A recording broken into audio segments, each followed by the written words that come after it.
তো ওই মেলায় লোকের অভাব নাই, আর মাহফিলে মাছি খেদানো রাখছে বক্তাকে। কথা কয় না, কথা কয় না।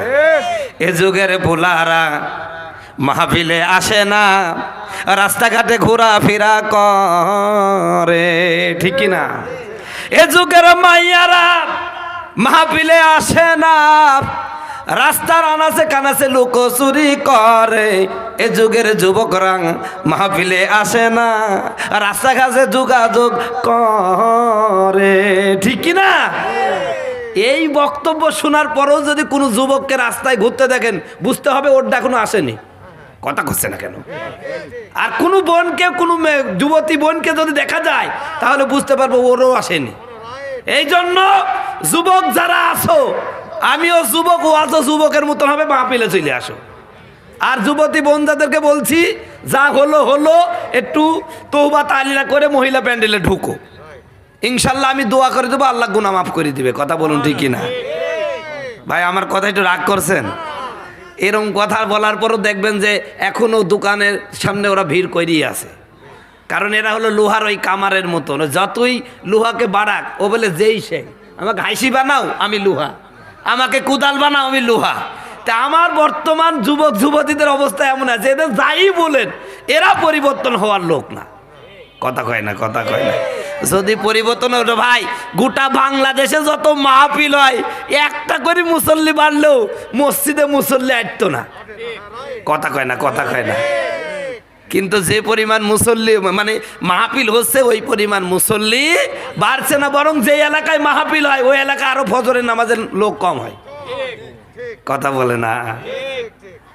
আপনারা ঠিক বললো ঠিক, না বললো ঠিক।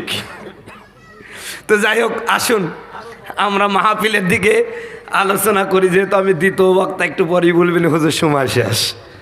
তো যাই হোক, আমরা আলোচনা করি। আমি এই এলাকায় খুব মানে ইতিপূর্বে তো কোনোদিন আসি নাই, একটু আলোচনা করি নাকি? আলহামদুলিল্লাহ, আলহামদুলিল্লাহ ওয়াহদা ওয়াসসালাতু ওয়াসসালামু আলা মান লা নাবিয়্যা বা'দা। আম্মা বা'দু, আউযু বিল্লাহি মিনাশ শাইতানির রাজীম। বিসমিল্লাহির রহমানির রহিম। উতলু মা উহিয়া ইলাইকা মিনাল কিতাবি ওয়া কিমিস সালাত। ইন্নাস সালাতা তানহা আনিল ফাহশা আনিল ফাহশাই ওয়াল মুনকার। সাদাকতা ইয়া রাব্বানা। ইন্নাল্লাহা ওয়া মালাইকাতাহুম ইউসাল্লুনা আলান নবী। ইয়া আইয়ুহাল্লাযীনা আমানু সাল্লু আলাইহি ওয়া সাল্লিমু তাসলিমা। আল্লাহুম্মা সাল্লি আলা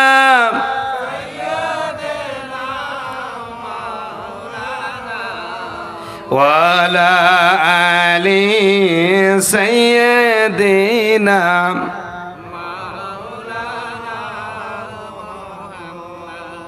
নবীর মায়া সেরে মানুষ কোথায় আছো বুঝি না, তোমাদের মায় কাঁদছে নবী শুয়ে সোনার মদিনায়। আল্লাহুম্মা সাল্লি আলা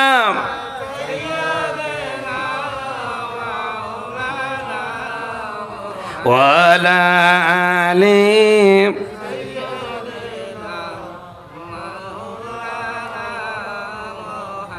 যাদের ভয়ে নত হয়ে, যাদের ভয়ে নত হয়ে থাকতো সকল বেঈমান, সেই মুসলমান কইরে তোরা কোথায় গেল সেই ঈমান বালাগাল উলাম বিকামালিহি কাশাফাদ দুজা বিজামালিহি حسنت جميع خصاله صلوا عليه وآله اللهم آمين ربنا ظلمنا أنفسنا وإن لم تغفر لنا وترحمنا لنكونن من الخاسرين رب العالمين দক্ষিণ করদ কামারপাড়া যুব সমাজ এলাকাবাসীর উদ্যোগে 2 দিন ব্যাপী তাফসীরুল কোরআন মাহফিলের সমাপনী রজনীতে এশার নামাজ আদায় করে শত শত মুসলমান নরনারী নিয়ে তোমার দরবারে হাতখানা তুলে ধরেছি। মেহেরবানি করে আমাদের তামাম জিন্দেগির গুনাহ খাতাগুলো মাফ করে দাও রব্বুল আলামিন। গুনাহ করে করে করে আমরা আমাদের জীবনটা নষ্ট করে ফেলেছি। আমাদের জীবনে এমন কোনো গুনাহ নাই আমরা করে নাই। আল্লাহ জেনে করেছি না জেনে করেছি, ছোট বড় সগীরা কবিরা যত গুনাহ করেছি সমস্ত গুনাহ থেকে তওবা করছি। হায় আল্লাহ, আমাদের এই তওবা কবুল করে নিয়া জীবনের সমস্ত গুনাহগুলো তুমি মাফ করে দাও রব্বুল আলামিন। এইভাবে যদি কোনো সন্তান তার মাকে মা মা বলে ডাকতো, পৃথিবীতে এমন কোনো কঠিন হৃদয়ের মা নাই সন্তানের ডাকে সাড়া না দিয়া পারে। ও আল্লাহ, মায়ের চেয়ে লক্ষ কোটি গুণ দয়া মায়া বেশি। আল্লাহ, এই পৃথিবীর জমিনের মধ্যে দেখেছি মায়ের কাছে 1 বার 2 বার 3 বার 5 বার অপরাধ করলে মা সন্তানকে ত্যায্য পুত্র করে দেয়, সন্তানকে ভুলে যায়। আর আমরা হাজারো নাফরমানি তোমার করি, কোনোদিন আমার রিজিক বন্ধ করে নাই, আমার খাবার বন্ধ করে নাই, চলাফেরা বন্ধ করে নাই, শরীরটা বিকলাঙ্গ করে নাই। বোঝা যায় মায়ের চেয়ে লক্ষ কোটি গুণ দয়া মায়া বান্দার প্রতি তোমার। আয় আল্লাহ, মেহেরবানি করে জীবনের গুনাহ খাতা মাফ করে দাও। আয় আল্লাহ তাআলা, तमाम পৃথিবীর মাটির নিচে যত মুসলমান নরনারী ঘুমিয়ে গেছে আল্লাহ সকলের কবরগুলো জান্নাতের টুকরা বানায়া দাও। আয় আল্লাহ তাআলা, বিশেষ করে আজকের এই মাহফিলের আয়োজন যারা করেছেন আর কষ্ট করে শোনার জন্য যারা এসেছেন, আসতেছেন, আসবেন, আয় আল্লাহ প্রত্যেককে কিয়ামতের কঠিন মুসিবতের দিনে আয় আল্লাহ যখন মা সন্তানের পরিচয় দিবে না, সন্তান মায়ের পরিচয় দিবে না, স্বামী স্ত্রীর পরিচয় দিবে না, স্ত্রী স্বামীর পরিচয় দিবে না, বন্ধু বান্ধবীর পরিচয় দিবে না, বান্ধবী বন্ধুর পরিচয় দিবে না, কেউ কারোই হবে না, সবাই চিন্তা করবে আমার কি হবে। ওই কঠিন মুসিবতের দিনে মাহফিল আমাদের প্রত্যেকের জন্য নাজাতের উসিলা বানাও ইয়া রব। করম তুয়াগার করে ও বাদ দিয়ে জমা কো জু দিল পরাসর করে। সুবহান রাব্বিকা রাব্বিল ইজ্জাতি আম্মা ইয়াসিফুন ওয়া সালামুন আলাল মুরসালিন আলহামদুলিল্লাহি রাব্বিল আলামিন। ওয়া জানা খিরা কালিমাতিন ইনদাল মাউত লা ইলাহা ইল্লাল্লাহু মুহাম্মাদুর রাসূলুল্লাহ লা ইলাহা ইল্লাল্লাহ লা ইলাহা ইল্লাল্লাহু মুহাম্মাদুর রাসূলুল্লাহ। সকলে পড়ুন সাল্লাল্লাহু আলাইহি ওয়াসাল্লাম। দক্ষিণ গৌরদোয়া কামারপাড়া যুব সমাজ ও এলাকাবাসীর উদ্যোগে প্রথম বাৎসরিক তাফসীরুল কোরআন মাহফিলের সমাপনী রজনীর মাননীয় সভাপতি, অত্র এলাকার কৃতি সন্তান, সকলের পরিচিত সুপরিচিত বক্তা জনাব হযরত মাওলানা হাফিজুর রহমান। আজকের মাহফিলের প্রধান অতিথি হাজী মোহাম্মদ খন্দকার টিপু সুলতান, সাবেক চেয়ারম্যান ফুলবাড়িয়া ইউনিয়ন সাধারণ সম্পাদক উপজেলা বিএনপি মেহেরপুর। বিশেষ অতিথি সহ মঞ্চস্থ হযরত উলামায়ে কেরাম, আমার সামনে উপবিষ্ট ইসলাম প্রিয়, কোরআন প্রিয়, তাওহীদি জনতার আকাঙ্ক্ষ, পর্দার আলো উপবিষ্ট শ্রবণরত আমার সম্মানিত মা ও বোনেরা, সকলের সাথে আরেকবার সালাম বিনিময় করছি, বলছি আসসালামু আলাইকুম ওয়া রাহমাতুল্লাহ। সম্মানিত উপস্থিতি, আজকের এই মাহফিল পেয়ে আপনার খুশি তো? কারা কারা খুশি না একটু জোরে হাত তুলে দেখান তো। একজনও খুশি না ভাই, আমি কইছি যে কারা কারা খুশি না, আপনারা প্রথমেই ফেল মারছেন। তাহলে মনোযোগ বোঝা গেল ওয়াজের মধ্যে নাই। আচ্ছা, আজকের মাহফিলে যে এত লোকে ভাই, ওই রাস্তায় যারা আছেন একটু দাঁড়ান না ভাই, ভিতরে যারা আছে এই স্বেচ্ছাসেবক ভাইরা রাস্তায় যারা আছে ওদেরকে একটু মাহফিল আসতে বলেন ভাই। তো আজকের মাহফিল পেয়ে আপনারা তাহলে খুশি নাকি? আলহামদুলিল্লাহ। আচ্ছা, আপনারা এই মাহফিল পেয়ে খুশি হলেন কেন? এই যে 2 দিন ব্যাপী মাহফিল, ছেলেরা বড় কষ্ট করছেন, আজকে যুবকের মাহফিল, জোরে বলেন সুবহানাল্লাহ। আল্লাহর নবীর কাছে সবচেয়ে প্রিয় যারা তারা হলো যুবক, জোরে বলেন সুবহানাল্লাহ। এদেশে ইসলাম এসেছে, গোটা বিশ্বময় ইসলাম ছড়িয়ে পড়েছে যুবকদের মাধ্যমে, চিৎকার দিয়ে বলেন আলহামদুলিল্লাহ। আল্লাহর নবী যখন মক্কার জমিনে ইসলামের দাওয়াত দিলেন, সর্বপ্রথম যিনি ইসলাম কবুল করেছেন হযরত আবু বকর, বয়স মাত্র 37। কত বছর ভাই? আমার বয়সও 37। আমি কি বুড়ো খুনখুনি হয়ে গেছি না যুবক? কথা কয় না, কথা কয় না। 40 বছরের আগে কোনো ব্যক্তি বুড়ো হয় না, ঠিক কিনা? ঠিক কিনা? তাহলে সর্বপ্রথম ইসলাম কবুল করেছেন যুবক আবু বকর, বয়স 37 বছর। এরপর ইসলাম কবুল করেন হযরতে ওমর, তিনি তার বয়স মাত্র 26 বছর। এরপর ইসলাম কবুল করলেন আব্দুর রহমান ইবনে আউফ, তিনি যখন ইসলাম কবুল করলেন তখন তার বয়স মাত্র 18 বছর। কত বছর? এরপরে যিনি ইসলাম কবুল করলেন হযরত আলী, বয়স মাত্র 8 বছর। এদের মাধ্যমেই ইসলাম এই পৃথিবীতে প্রতিষ্ঠিত হয়েছে, জোরে বলেন সুবহানাল্লাহ। এজন্য যুবকদেরকে আল্লাহর নবী সবচাইতে বেশি ভালোবাসতেন। একদিনের কথা, আমার নবী মসজিদের মধ্যে বক্তব্য দিচ্ছেন, একজন যুবক নাম ইবনে জারির, খুব সুন্দর যুবক, দেখতে খুব চমৎকার। যুবকটা খুব শেষে মসজিদে ঢুকছেন, বসার জায়গায় পাইছে না, দাঁড়াই আছে। আমার রসুল বলতেছেন, জারির তুমি দাঁড়িয়ে আছো, এই নাও আমার চাদর, আমার চাদরের উপরে বসো, জোরে বলেন সুবহানাল্লাহ। তাহলে আমার রসুলের চাদর জাতা মাতার লোককে দেয়? কথা কয় না, কথা কয় না। যুবকদেরকে দিয়েছেন, হে যুবকেরা আমার চাদরের উপরে বসো। আর যেই যুবকটা আমার রসুলের চাদরে বসতে পারবে ওর জন্য জান্নাত। আর সমস্যা আছে? জোরে বলেন সমস্যা আছে? সুতরাং আজকে কামারপাড়ার যে যুবকরা এই মাহফিলের আয়োজন করেছে, প্রাণ ভরে দোয়া করি আল্লাহ এই সমস্ত যুবকদের আবু বকর, ওমর, উসমান, আলীদের কাতারে কবুল করে দাও। সকলে বলুন আমিন। ইনশাআল্লাহ এই বাংলার জমিনে যদি ইসলাম কায়েম হয়, এই সমস্ত যুবকদের মাধ্যমেই হবে। কথা বলুন ঠিক কিনা? সুতরাং কামারপাড়ার মুসলমানদেরকে বলি, আমার যুবক ভাইয়েরা, এই পৃথিবীতে ইসলামকে প্রতিষ্ঠিত করার জন্য যদি শুধু তাফসীর মাহফিল নয়, টাকা নয়, আপনাদের রক্তর যদি প্রয়োজন হয়, কারা কারা দিবেন? দুহাত তুলে দেখান।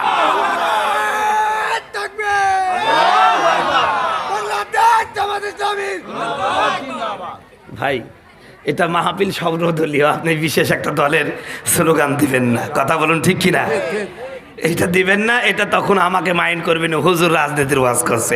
আমি কোনো রাজনীতির ওয়াজ করছি না, এটা ওয়াজ মাহফিল, রাজনীতির ফিল্ডে রাজনীতি হবে।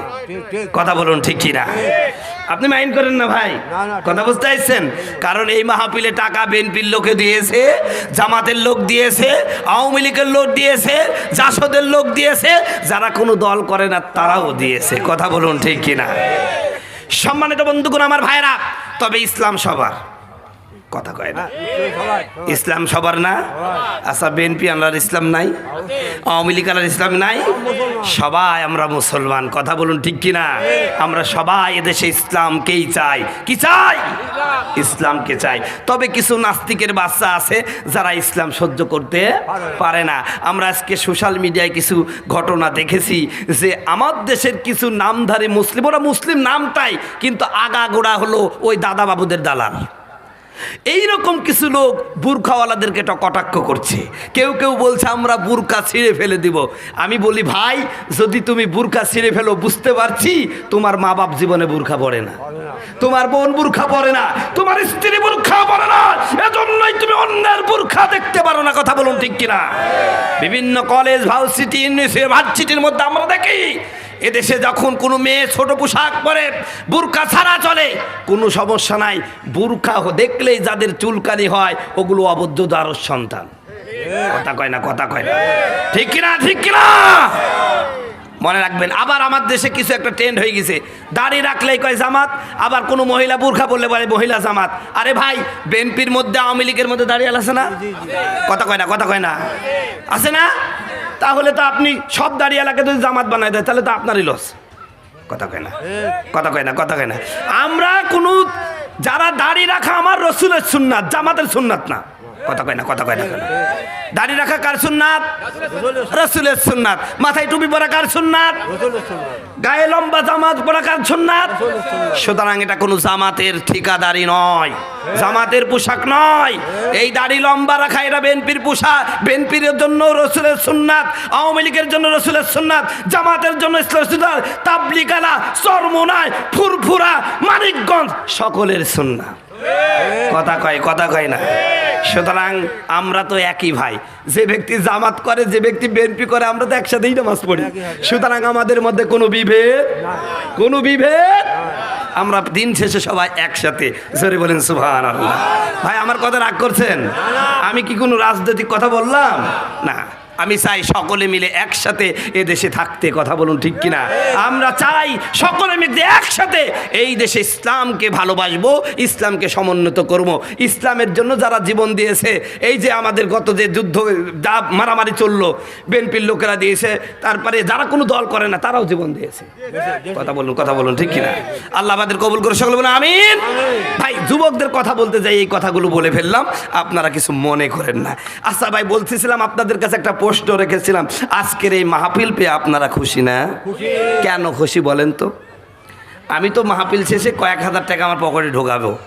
কথা কয় না। তা আপনার উপকারটা কি? আমরা দিনের কথা শুনতে পারবো না, আপনাদের দিনের কথা শোনা বাড়ির থেকেও শোনা যায়। একটা লাভ তো থাকতেই হবে, তাই না ভাই? লাভের কথা বললে একটু ভালো হবে, ঠিক কিনা? দেখেন ভাই, আমি বলি ভাই ওই কেউপুর বাজারে একটু জানতো, আপনি বলবেন হুজুর কি জন্য যাব? আমি বললাম এমনি যান, যাতে মন চাবে। আর আমি যদি বলি ভাই কেউপুর বাজারে এক লোক দাঁড়ায় আছে, আপনার জন্য গেলেই 5,000 টাকা দিয়ে দিবেন, তাহলে আপনি কি এখন ওয়াজ শুনবেন? হুজুর 5,000 টাকা নিয়ে ওয়াজ পরে শোনা যাবে। কথা বলুন ঠিক কিনা? কি পেয়েছেন ভাই? জোরে করেন, কি কইছেন? 5,000 টাকা লাভ পেয়েছেন। আপনারা এই মাহফিলে আসছেন, আপনাদের কিছু লাভ আছে। এই সমস্ত বক্তারা এসব বলতে পারে না, আর বলার চেষ্টাও করে না, কারণ ম্যাক্সিমাম বক্তা এখন সৈন্য ওয়াজ করে, পড়াশোনা ওয়াজ খুব কমই আছে। তা আমি একটা হাদিস আগে শোনাই, তারপরে আমার মেন আলোচনা ইনশাল্লাহ যাও। মেন আলোচনা বলতে এখান থেকে শুরু হয়ে গেল আমার মেন আলোচনা। সম্মানিত ভাইয়েরা আমার, এ পর্দার মা বোনেরা, আমার যুবক ভাইয়েরা, এলাকার মুরব্বীরা, ভালো করে শোনেন। এই যে মাহফিলে আপনারা এসেছেন, কত শীত পড়তেছে, এই শীতকে উপেক্ষা করে এই মাহফিলে আসলেন। লাভটা কি হলে শুনেন। আমার নবী মুহাম্মদ সাল্লাল্লাহু আলাইহি ওয়াসাল্লাম বলেছেন, কোনো মুসলিম নরনারী, কোনো মুসলিম নরনারী, ইমানদার নরনারী যদি এশার নামাজ আদায় করার পরে আল্লাহর কোরআন বোঝার জন্য কোরআনের কোনো মজলিসে বসে, অথবা নিজেই কোরআনটা নিয়ে একটু গবেষণা করে, অথবা কোরআনের আলোচনা হচ্ছে, কোরআনের গবেষণা হচ্ছে, এমন একটা জায়গায় কিছু সময় ব্যয় করে, আল্লাহ রব্বুল আলামিন তাকে 1000 রাকাত কবুল নামাজের সওয়াব দেন। জোরে বলেন সুবহানাল্লাহ। কয় হাজার রাকাত কবুল নামাজের সওয়াব? আরো জোরে বলেন। আচ্ছা ভাই, এখন যারা আমরা এশার নামাজ পড়েছি কবুল হয়েছে, এরকম গ্যারান্টি কারো আছে নাকি? ভাই আমারই তো নাই, তা আপনার তাকে কি?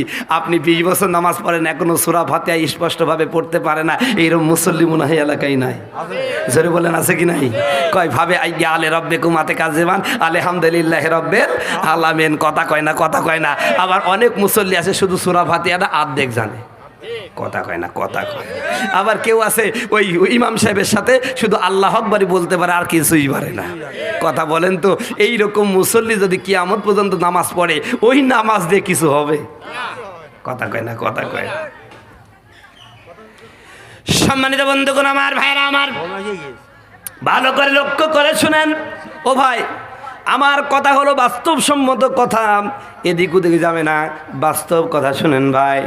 তাহলে এই যে আমরা নামাজ পড়তেছি 20 বছর 22 বছর, এখনও সূরা ফাতিহা জানি না, নামাজের মধ্যে কি পড়ি, আল্লাহকে কি বলছি, আমাদের সমাজের অসংখ্য মানুষ আছে জানে। কথা কয় না, কথা কয় না। জানে নাকি, জানে নাকি? জানে না রে মুসলমান। যার কারণে আমাদের সমাজে কিছু মুসল্লি আছে, নামাজে পড়ে সুদও খায়, নামাজে পড়ে ঘুষও খায়, নামাজে পড়ে ওজনে কম দেয়, নামাজে পড়ে অন্যের জমিনের আইল ঠে। কথা কয় না, আছে কি নাই, আছে কি নাই? কত হাজি সাহেবকে দেখা যায় রে ভাই, হজ করে আইছে বাইরে ভাই, গ্রামের মধ্যে সবচেয়ে বড় পাজি ওই বেটাই। কথা কয় না, কথা কয় না। 10 বিঘা জমি, 5টা মেয়ে, 6টা ছেলে, সব জমিগুলো ছেলের নামে দেয়, মেয়েকে ঠগাই দেয়। হজ করে আসে মেয়েকে বলে, মা কিছু দিতে পারিনি, একটু দোয়া নিয়ে যা। কথা কয় না, কথা কয়। এবার হাজী সাহেব হজ করে এসে এলাকায় একটা মাতব্বার হয়ে গেছে, এলাকার সম্মানিত লোক আছে, যত মুরগির মাথা ওই হাজী সাহেবের পেটে। কথা বলুন ঠিক কিনা? এবার হাজী শুধু তাই করে না ভাই, কত হাজী সাহেবকে দেখা যায় মাহফিলের সভাপতি, আবার মমতাজ আসবে সেখানকার বিশেষ অতিথি। কথা কয় না, কথা কয় না। নামের আগে দেখো আল্লাহ হাজে লিখা, তার মদের আসরে সে থাকে। সুদ ঘুষেরা হাজানি আছে যত অন্যায়, বেশি বেশি করে না, একটু আটটু ধরে করে। কথা কয় না, কথা। আরে নামের আগে দেখো আল্লাহ যে লিখা, তার মদের আসরে সে থাকে। সুদ ঘুষেরা হাজানি আছে যত অন্যায়, একটু আটটু করে করে। এমন চরিত্রের মানুষ রূপী যারা, তাদেরকে কেমন লাগে বলেন? ভণ্ড ভণ্ড লাগে যে ওদের, ভণ্ড ভণ্ড লাগে। কথা কয় না, এরম লোক আছে না ভাই? অথচ আল্লাহর কোরআন কি বলছেন দেখেন ও মুসলমান। আল্লাহ বলতেছেন, এইবার আমার খুতবার মধ্যে তেলাওয়াতকৃত আয়াতটা আমি আপনাদের সামনে তরজমা করে শুনিয়ে দিচ্ছি। আল্লাহ 1500 বছর আগে যেই কোরআন মক্কায় নাজিল করেছেন, ওই কোরআনের মধ্যে যে আয়াতটা ছিল আপনাদের এই গরুদোয়া কামারপাড়ার কোরআন শরীফে, ওই আয়াতটাই আছে। আল্লাহ বলতেছেন, উতলু মা উহিয়া ইলাইকা মিনাল কিতাবি ওয়াকিমিস সালাহ ইন্নাস সালাতা তানহা আনিল ফাহশাই ওয়াল মুনকার। যেরকম আল্লাহু আকবার। পবিত্র কোরআন কারিমের 403 নম্বর পৃষ্ঠায় 1 নম্বর লাইন, 2 নম্বর লাইন, সূরা আনকাবুতের 45 নম্বর আয়াত বাড়িতে গিয়ে খুলে দেখবেন। আল্লাহ ডাক দেয়া বলেন, নবী আপনার প্রতি যেই কোরআনখানা নাজিল করেছি, এই কোরআনটা আপনি তেলাওয়াত করুন আর নামাজ পড়ুন। আমার নবী তখন প্রশ্ন করলেন, কেমন যেন আমার আল্লাহকে, ওগো আল্লাহ, ওই যে প্রথমেই ওয়াজের শুরুতে বলেছি লাভ ছাড়া কোথাও যাবো। কথা বলেন, কথা বলেন। আমার নবীকে বললেন, ও নবী আমি যেই কোরআনটা আপনার প্রতি নাজিল করেছি, এই কোরআনটা আপনি তেলাওয়াত করুন আর নামাজ পড়ুন। আমার নবী কেমন যেন আমার আল্লাহকে পাল্টা প্রশ্ন করলেন, আল্লাহ গো আমি কষ্ট করে কোরআন পড়বো, কষ্ট করে নামাজ পড়বো, এই যে শীতের মধ্যে কি যে শীত পড়তেছে, ফজরের নামাজে যারা নামাজ পড়েন বলেন তো ওযু করতে কত কষ্ট হয়। কথা বলুন ঠিক কিনা? এরপরে শয়তানের কুমন্ত্রণা আছে, শয়তান বলে থুক এত শীতের মধ্যে নামাজ পড়া লাগবে না, বলে কি বলে না? বলেন বলেন, বলে কি না? কত প্রকার কুমন্ত্রণ দেয়। আমার বন্ধুগণ, আমার ভাইয়েরা, আমার নবী প্রশ্ন করলেন, নবী গো আমি কষ্ট করে কোরআন তেলাওয়াত করব আর নামাজ পড়বো, বিনিময়ে কি পাবো, আমাকে কি বলবেন নাকি? আমার আল্লাহ ডাক দেয়া বলে, নবী আপনি নামাজ পড়বেন, আমার হুকুম মানবেন, আমি আপনাকে লাভ দেব না। কে বলেছে? আমার আল্লাহ ডাক দেয়া বলেন, নবী আপনি যদি নামাজ পড়েন আর কোরআন তেলাওয়াত করেন, এ নামাজ আপনাকে ইন্নাস সালাতা তানহা আনিল ফাহশাই ওয়াল মুনকার। জোরে বলুন আল্লাহু আকবার। নবী আপনি যদি নামাজ পড়েন, এ নামাজ আপনাকে অন্যায় অশ্লীল কাজ থেকে বিরত রাখে। জোরে জোরে বলেন হবে কিনা সুবহানাল্লাহ। আপনি নামাজ পড়লে আপনার চরিত্র ভালো হবে। জোরে বলেন সুবহানাল্লাহ। এ কামারডাঙ্গার মুসলমানেরা, আমি আপনাদের কাছে বিনয়ের সাথে প্রশ্ন করতে চাই। আমার আল্লাহ বলল নামাজ পড়লে অন্যায় কাজ থেকে বিরত থাকা যাবে, নামাজ পড়লে চরিত্র ভালো হবে। অথচ কত নামাজি দেখা যায় নামাজ পড়ার পরে ওজনে কম দেয়, খাদ্যে ভেজাল দেয়, মধু এখন সত্যি মধুও মানুষ বিশ্বাস করে না। কথা কয় না, কয় না। মানে মধুর অবস্থা এমন খারাপ হয়ে গেছে, এখন অরিজিনাল মধুকেও মানুষ কি মধু বলে? কথা কয় না, কথা কয় না। এই যে কামগুলো করছে ভালো মানুষ নামাজিরা করছে না ভাই? কথা কছে না, কথা কছে না। সম্মানিত বন্ধুগণ, আমার ভাইরা আমার, তাহলে এমনটা হলো কেন? এমন হচ্ছে কেন? ও বন্ধু, এই যে আমাদের চরিত্র ভালো হচ্ছে না, নামাজ পড়ার পরও অন্যায় কাজ করতেছি, ওজনে কম দিচ্ছি, খাইতে ভেজাল দিচ্ছি, মানুষকে ঠগাই দিচ্ছি, মানুষকে মিথ্যা মামলা দিচ্ছি, মানুষকে মিথ্যা হয়রানি করতেছি, এই কাজগুলো করতেছি, তাহলে বোঝা গেল আল্লাহ যেই নামাজের কথা বলছে ওই নামাজ আছে নাকি? এই জন্য মমতাজ একটা গান বলে, আমিও মাঝে মাঝে গানটা শুনি, নামাজ তুমি ধর্ম জানো চুরি তোমার পেশা, সেই নামাজি হইবে কবুল কেমনে করো আশা, নামাজ হইল না রে তোর নামাজের লইলি না খবর। ঠিক না? এ মুসলমান, নামাজ কোন নামাজ আপনাকে অন্যায় কাজ থেকে বিরত রাখবে? কোন নামাজ পরনারীর সাথে গল্প করা থেকে বিরত রাখবে? কোন নামাজ আপনাকে পরকীয়া থেকে বিরত রাখবে? এ পর্দার মা বোনেরা, কোন নামাজ আপনাকে পর্দানিশীন বানাবে? কোন নামাজ পরপুরুষ থেকে গল্প করা থেকে বিরত রাখবে? শোনেন, যেই নামাজের মাধ্যমে আপনি আগে আকাম কোকাম করতেন, কিন্তু নামাজ পড়ার পরে দেখা যাচ্ছে আপনার চরিত্রে পরিবর্তন হচ্ছে, আপনার কথায় পরিবর্তন হচ্ছে, আপনার আচরণে পরিবর্তন হচ্ছে, আপনার চলাই পরিবর্তন হচ্ছে, আপনার উঠা বসা সব জায়গায় পরিবর্তন হচ্ছে। আসলে আগে ছিলেন অকামের হেডমাস্টার, এখন ভালো কাজের হেডমাস্টার। তাহলে বোঝা গেল নামাজটা জায়গা মতন যাচ্ছে। কথা কয় না, কথা কয় না। এ ভাই, আপনাদের শরীরে জ্বর হলে কি দেন? থার্মোমিটার দেন। আল্লাহর কোরআনের এই সূরা আনকাবুতের 45 নম্বর আয়াতটা হলো আপনার চরিত্রের থার্মোমিটার। আপনার নামাজ কবুল হচ্ছে নাকি, আপনার ঈমান আছে কি নাই, এটা মাপার যন্ত্র হলো এই আয়াতটা। জোরে বলেন সুবহানাল্লাহ। আপনি নামাজ পড়ে যদি নিজেকে খারাপ কাজ থেকে নিবৃত্ত রাখতে পারেন, আপনি নামাজ পড়ে যদি আপনি নিজেকে ভালো করতে পারেন, তাহলে বোঝা গেল আপনার আর কোনো চিন্তা নাই, আমি হুজুরের সার্টিফিকেট দেওয়া লাগবে না, আপনি নিজেই সার্টিফিকেট, আপনি আল্লাহর ওলি হয়ে গেছে। জোরে বলেন সুবহানাল্লাহ। ও মুসলমান, কথায় কথা মনে পড়ে গেল, আমার নবী মুহাম্মদ সাল্লাল্লাহু আলাইহি ওয়াসাল্লাম যখন মিরাজ থেকে ফিরে আসলেন, আমার নবীর কাছে মিরাজের কথাগুলো বললেন। আমার নবী সাহাবায়ে কেরামের কাছে মিরাজের কথাগুলো বললেন, ও আমার সাহাবী, আমার আল্লাহকে আমি নিজ চোখে দেখে আসলাম। জোরে বলেন সুবহানাল্লাহ। কত মধুর আলাপন হলো, কত কথা হলো। সাহাবায়ে কেরামের খুব লোভ লেগে গেল। সাহাবায়ে কেরাম বলল, ইয়া রাসূলুল্লাহ, ইয়া হাবিবাল্লাহ, আপনি নবীর, আপনি তো আল্লাহর হাবিব, আল্লাহর বন্ধু, আল্লাহর পেয়ারা, এই জন্য আল্লাহ আপনাকে স্পেশাল দাওয়াত দিয়ে সপ্ত আকাশ পেরিয়ে আল্লাহর সাথে আপনি আরশে আজিমে দেখা করে আসলেন।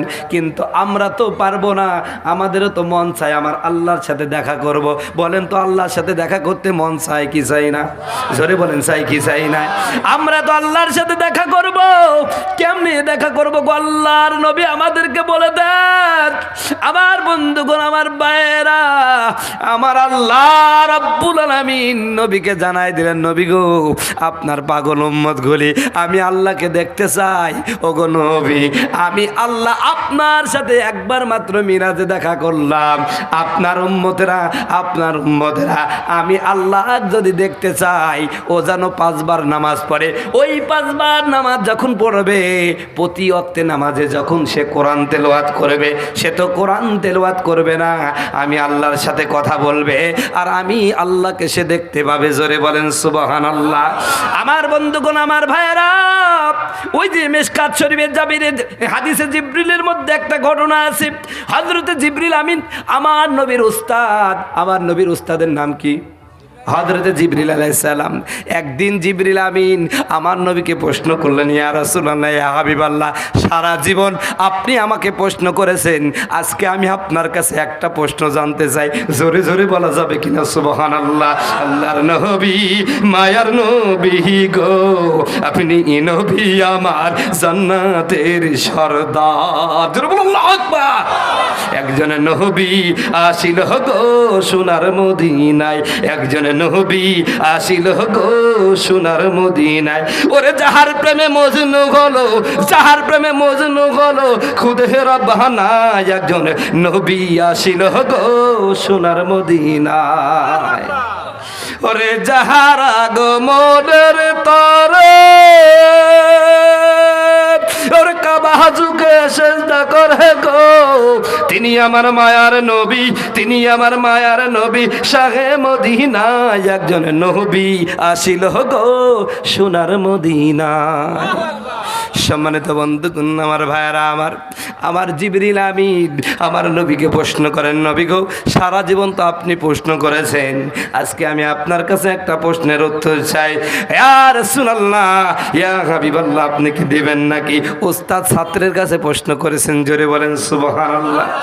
আমার নবী ডাক দেয়া বলেন, জিবরিল, কি প্রশ্ন করো আমারে বলো। হযরতে জিবরাইল আমিন ডাক দেয়া বলেন, হুজুর গো আপনার কাছে প্রশ্ন হলো, আমি যখন আল্লাহর ইবাদত বন্দেগী করব, মনে করেন আমি নামাজে দাঁড়ায় গেলাম, তাহলে আমার টেন্ডার্সিটা কেমন হবে, আমার ফিলিংসটা কেমন হবে, আমার অন্তরের আত্মার যে চিন্তা ভাবনা এটা কেমন হবে আমারে বলে দেন। আমার নবী তখন বলে দিলেন, আমার ভাই জিবরিল শোনেন, আপনি যখন নামাজে দাঁড়াবেন, এই নামাজে যখন দাঁড়ায় যাবেন, তখন আমার আল্লাহর নবী উত্তর দিলেন, আনতা আবুদুল্লাহ কান্নাকা তারাহু, তুমি যখন নামাজে দাঁড়াবা তখন কেমন জানো, তুমি আমার আল্লাহকে দেখতেছো। জোরে জোরে বলা যাবে কিনা সুবহানাল্লাহ। কারে কারে রাখছেন, কারে দেখছেন, কারে দেখছেন, আরো জোরে বলেন কারে। তুমি যখন নামাজে দাঁড়াবে তোমার অন্তরে এইরকম একটা যোগ্যতা অর্জন করাবে নামাজের মাধ্যমে। কিসের মাধ্যমে? আরো জোরে বলেন। নামাজ ছাড়া আল্লাহকে দেখা যাবে নাকি? হাদিসটা বুঝে করে ভালো করে বুঝেন। আমার দেশে কিছু মানুষ আছে, হুজুর আমি লোকটা খারাপ না, সবই করি, খালি নামাজ পড়িনি, ইমান যাবে নাকি? আমি বললো, ভাই ইমান যাবে কি, আমি এমন তো নাই। কথা কয় না। রসুল বলছে লা দিন আলী বাংলা সলাতালাহু, যার নামাজ দা তার ইমানই নাই। কথা কয় না, কথা কয় না। আমরা যারা নামাজ পড়ি, কিছু লোক আছে ভাই এত পণ্ডিত সমাজের, নামাজ পড়বেন আবার পণ্ডিতের একশের আছে কি নাই? কথায় কথা বলে একটা গল্প বলি। মেলাখন তো ওয়াজ করলাম তাই না? এই রংপুরে ওয়াজ করতে গিয়েছিলাম, কাঁঠাল বাগানের মধ্যে মসজিদ। কিসের বাগানে? তাই আপনারা জানেন যে মাহফিলের দিনে মুয়াজ্জিন আর ইমামের ব্যস্ততা কমে না বাড়ে? কারণ মাহফিলের সব দায়িত্ব তাদের উপর থাকে। তাই মুয়াজ্জিন বেচারা ওই ফজরের নামাজ পড়ে আর মসজিদ বন্ধ করতে মনে নাই, আর ওই হালকা হালকা বাতাস হয়েছে, ওই কাঁঠালের পাতা পড়েছে, কিছু মসজিদের মধ্যে ঢুকেছে। তাই মসজিদের সামনে আবার কয়েকটা বাড়ি আছে, এক লোকের মেলা কটা ছাগল আছে। কথা বুঝতে পারছেন? ও আল্লাহর রাস্তায় ফজরে পরে ছাগলগুলো ছাড়িয়ে দিয়েছে, ওই কাঁঠালের পাতা খাতে খাতে মসজিদে ঢুকিস। আর মসজিদ যেই ঢুকিছে হিসু চাপাগিস। কথা বুঝতে পারছেন? মানে ছাগলের হিসু চাপাইছে, পোশাব চাপাইছে, পায়খানা চাপিয়েছে। ও আল্লাহর রাস্তায়, ও তো মসজিদ মাদ্রাসা চিনে না। এই কথা বলেন কেন? ছাগল কি মসজিদ মাদ্রাসা চিনে? ও ওখানে ঝাড় দিয়ে দিয়েছে। কথা বুঝতে পারছেন? এইবার জোহরের সময় মুয়াজ্জিন আইসে দেখছে মসজিদের কাম সারা, ছাগলে পোশাক পায়খানা করি মসজিদ তো একদম শেষ করে দিছে। ও ছিল ছাগল কার রে? তখন ওই যে লোক জীবনে নামাজ পড়ে না, হঠাৎ করে যদি পড়ে যায়, তাও পশ্চিম দিকে না পড়ে উর্দু হয়ে পূর্ব দিকে পড়ে। কথা কয় না। এইরকম মুসল্লিও আমাদের সমাজে আছে। মরি গেলে 5 জায়গায় জানাজা হয়। কয় জায়গায়? ও জানাজার ভাব দেখি মনে হচ্ছে জান্নাতে আগে চলে গেছে। হুজুরা আমরা পারিনি ভাই, কারণ আপনার জানাজা না পড়লে তো ইমামতি থাকে না। কিন্তু জানাজার দোয়া কি আসতে হয় না জোরে হয়? ওই জায়গায় কিন্তু আমরা কাম সাইরি দিই। আল্লাহ এ কোনোদিন নামাজ পড়ে নাই, পূর্ব দিকে হুজুরকেই পড়লে তাও পশ্চিম দিকে পড়েনি। আল্লাহ এই মাল আমিও পারিনি, এরাও পাথা আমাকে ছাড়ছে না। আল্লাহু আকবার। কথা কয় না। এরপরে যে জানাজা হয়, আল্লাহ জীবনে নামাজ পড়িনি, হুজুর দেখতে পারিনি, হুজুর দেখলে রাজাকার কইছে, হুজুর দেখলে জঙ্গি কইছে, হুজুর দেখলে যে কত কিছু কইছে। আল্লাহ এ মালকে সাইজ করি সাইডি তো। আল্লাহু আকবার। কথা কয় না। আচ্ছা যেই লোক জীবনে নামাজ পড়েনি, আমি হুজুর যাই যদি বলি আল্লাহ রসুল বিসমিল্লাহ আলা মিল্লাতি রসুল্লাহ, ইয়া রসুল্লাহ এই লোকটা আপনার মিল্লাতে ছিল। রসুল বলছে এত বড় মিথ্যি কথা কইলি। কথা কয় না। আপনারা জোর করে কিন্তু হুজুর দিয়ে মিথ্যি কথা করছেন। রাগ করছেন ভাই? নামাজ ছাড়া জান্নাত নাই ভাই। আপনি মানলেও জান্নাত নাই, না মানলেও। মরণের পরে সর্বপ্রথম হিসাব কিসের? জোরে বলেন কিসের? তা তুমি নামাজই পড়নি, তা কি হিসাব হবে? আল্লাহ বলবে যা তোর জন্য জাহান্নাম থুই দিয়েছি, ওর মধ্যে ঢুকি জায়গা। ঠিক কিনা? আল্লাহ বলবে ফাহাদুহুম ইলা সিরাতুল জাহিম, ও ফেরেশতা এ মালের হিসাবের দরকার নাই, জাহান্নামে ফেলে দাও। কথা কয় না। তাহলে নামাজ ছাড়া কি হবে না? জান্নাত হবে না। তবে মনে আছে তো? এখন ওই লোক তখন চিন্তা করছে আমার ছাগল ছাড়া ছাগল কারই যাবে। তখন ও চোখ মুছছে আর বলছে, হুজুর হুজুর কিছু মনে করবেন না, বেয়াদবি মাফ করবেন। ও ছাগল বুঝে না, মসজিদে গেছে। আপনি আমাকে কি কোনদিন মসজিদে আসতে দেখেছেন? ছাগল তো বুঝে নাই যেন মসজিদে গেছে। তা আমাদের সমাজে এইরকম কিছু লোক আছে ভাই, নামাজও পড়বে না, কয় আমার ইমান ঠিক আছে। শয়তান কোথাকার, তোর ইমান ঠিক আছে? আর যারা বলে যে আমরা হুজুর নামাজ না পড়লে ইমান ঠিক আছে, শয়তান না থাকলে ও তার চেহারা দেখতাম ওটাই শয়তান। আর একটা ছোট্ট গল্প বলি, 1 মিনিটে কষ্ট হবে। এক লোক এই যা করে খালি রস খায়। তো মনে মনে চিন্তা করলো ওই মাজারে কবরে কোথাও মান্নাত করবো না, মাদ্রাসা মসজিদ কোথাও করবো না। ও বলছে আল্লাহ আজকে যদি আমার ব্যবসায় লাভ হয়, যা লাভ হবে সব শয়তানকে দিয়ে দেবো। মান্নত কইছে কারে টাকা দিবে, মানে আজকে যা লাভ হবে। তো লোকটার ওই দিনে 1000 টাকা লাভ হয়েছে। কত হাজার? এখন ওই মান্নত মানার পরে যত ব্যবসা করে খালি লাভ হয়। তো ও চিন্তা করলো এত লাভ যখন হচ্ছে তাহলে একটা মান্যতটা পুরা করতে হয়। তো ও শয়তান খুঁজে বেড়াচ্ছে। তো ভাই ও কি শয়তান চিনে? ও শয়তান খুঁজে খুঁজে কোথাও পাইলো না। এক পর্যায়ে চার দোকানে চা খাচ্ছে, বলছে এক ওর পাশে এক নামাজি লোক আছে, বলছে শালার কি কাজ করলাম, হুজুররা কয় যে শয়তান শয়তান, আমি তো কোথাও শয়তান পাইলাম না। তখন ওই নামাজি লোকটা বলছে আছে রে ভাই, তোমার এই শয়তানের এত দরকার কে, কি করবা শয়তান দি? কয় সে কথা শুনেন না, আমি কত জায়গায় মান্যত করলাম কাজ হলো না, তা আমি মনে মনে চিন্তা করলাম একটা আজগবি মান্যত মানবো। কয় কি মান্যত? কয় আমি বলিছি আল্লাহ আজকের যে ব্যবসা করব যা লাভ হবে আমি শয়তানকে দেবো। তো এই শয়তানকে আল্লাহ পাক এখন আমার তকদির খুলি দিচ্ছে, আমি যা করছি তা লাভ হচ্ছে, কিন্তু মান্যতটা তো দিতে হবে, শয়তান তো খুঁজে পাই না। তো ওই লোক জিজ্ঞেস করছে তুমি কোথায় গেছিলা? কয় মেলা জায়গায় গেছি। কয় শয়তান এক জায়গায় আছে, আমার খোঁজে আছে। কয় কোন জায়গায় কোন জায়গায় ভাই? কয় আমার ইমাম সাহেব জানে কোন জায়গায় শয়তান আছে। কে জানে? ইমাম সাহেব। তখন বলছে ভাই তাড়াতাড়ি চ ইমাম সাহেবের কাছে। ইমাম সাহেব, ইমাম সাহেব এই সব ঘটনা কথা বলছে। কয় কোনো ব্যাপার না, আমি শয়তান চিনি। কয় কিভাবে হুজুর? আগামীকাল শুক্রবার জুমার নামাজের পরে আজান হয়ে যাবে, দেখবা কিছু লোক জুমার নামাজ না পেয়ে পালিয়েছে। ওই দেখা যাচ্ছে মসজিদের পাশেই ক্যারাম খেলছে, কিন্তু জুমার নামাজের সময় নামাজ না পেরে পালাচ্ছে। ও যে কোনো মালকে একটা দিয়ে দিলে এই টাকার তোমার মান্যতা আদায় হয়ে যাবে, ওটাই শয়তান। কথা বুঝতে চাইছেন? তো ঘটনা কমে দেখা যাচ্ছে ওই গ্রামে যে মাতব্বার আর ধনী মানুষটা, ওই লোকটাই ক্যারামই খেলতেছিল, কিন্তু হঠাৎ করেই দেখা যাচ্ছে যেই আজান দিছে ও চিন্তা করলো এখন তো নামাজ পড়াতে লাগা হবে দি, আর লোকজন নামাজ পড়তে যাবে কি হবে এখন খেললে, ও টুকটুক করে বাড়ি চলে যাচ্ছে। আর ও ধরে বলছে মাতব্বার না টাকা দেখছি 1000 টাকা। না কিরে তুই আমার খুশি হয়ে দিলি নাকি? কয় না আমি একটা মান্যত মানিছিলাম, সেই মান্যতের টাকাকে। কি মান্যত মানছিলি? হুজুর কইছে জুমার নামাজ না পড়ি যেটি চলে যাবো ওইটাই শয়তান, এই জন্য আমি মান্যত মানছি শয়তানকে 1000 টাকা দেবো। আপনি শয়তান, নেন আপনার টাকা। তাহলে নামাজ যারা পড়েন আর ইমান ঠিক আছে ওইটা কি এখনো সবাই বলছে না?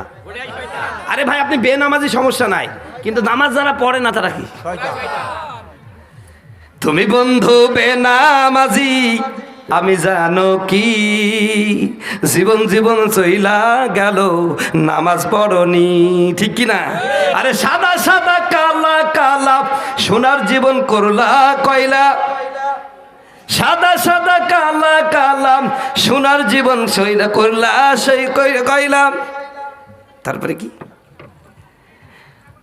তুমি বন্ধু বেনামাজি আমি জানো কি, জীবন জীবন চইলা গেল নামাজ পড়নি, ঠিক কিনা? তো এইরকম বেনামাজি হইলে আপনার কিয়ামতের দিন অবস্থা খারাপ হয়ে যাবে। তো ঘটনা কি বলতেছিলাম, আল্লাহ রসুলকে বলল, জিবরিল আমিন বলল যে হে রসুল আমি যখন নামাজ পড়বো তো আমার অনুভূতিটা কেমন হবে? কথা বলুন ঠিক কিনা? রসুল বলছে আন্নাকা তারাহু, তুমি নামাজে যখন দাঁড়াবা এমনভাবে দাঁড়াও যে তুমি আমার আল্লাহ দেখছো। জোরে বলেন সুবহানাল্লাহ। ভাই কোনো ব্যক্তি যদি নামাজে এই টেন্ডারসিনি দেখে যে আমি আল্লাহ দেখলাম, ওই লোকটা নামাজ পড়ার পরে ঘুষ খেতে পারবে, দুর্নীতি করতে পারবে, চুরি করতে পারবে, খাদ্যে ভেজাল দিতে পারবে, চুরি করতে পারবে, পরের বউর সাথে গল্প করতে পারবে। কথা কয় না? সম্মানিত ভাইয়ের আমার, এইরকম নামাজের পড়তে হবে। আল্লাহর নবী মুহাম্মদ রাসূলুল্লাহকে প্রশ্ন করল জিবরিল, ইয়া রাসূলুল্লাহ আমি যদি নামাজে আল্লাহকে দেখতে না পাই তাহলে কি করব? আমার অনুভূতিটা কেমন হবে? আমার নবী জানাই দিলেন, আমার হযরত জিবরিল শোনেন ভাই, আপনি যদি আল্লাহকে দেখতে না পান, আল্লাহকে দেখার যোগ্যতা যদি আপনার না হয়, তাহলে আপনি এমনভাবে নামাজ পড়েন কেমন যেন আপনি এই কথা চিন্তা করেন, আহারে আমি আল্লাহু আকবার বলে নামাজে যখন দাঁড়িয়ে গেলাম, তাহলে আপনার অনুভূতি এমন হবে আল্লাহ রাব্বুল আলামিন আপনার প্রত্যেকটা রুকু, প্রত্যেকটা সেজদা, আপনি যে নামাজের মধ্যে কেরাত পড়তেছেন সবগুলো আমার আল্লাহ দেখছে। জোরে বলেন সুবহানাল্লাহ। ও মুসলমান আপনি তো বুঝেন না, নামাজের মধ্যে সূরা ফাতিহা মন্ত্রের মধ্যে পড়ে দেন, কিন্তু না না ও আমার কামার পাড়ার মুসলমানেরা, পর্দার আড়ালের মা বোনেরা,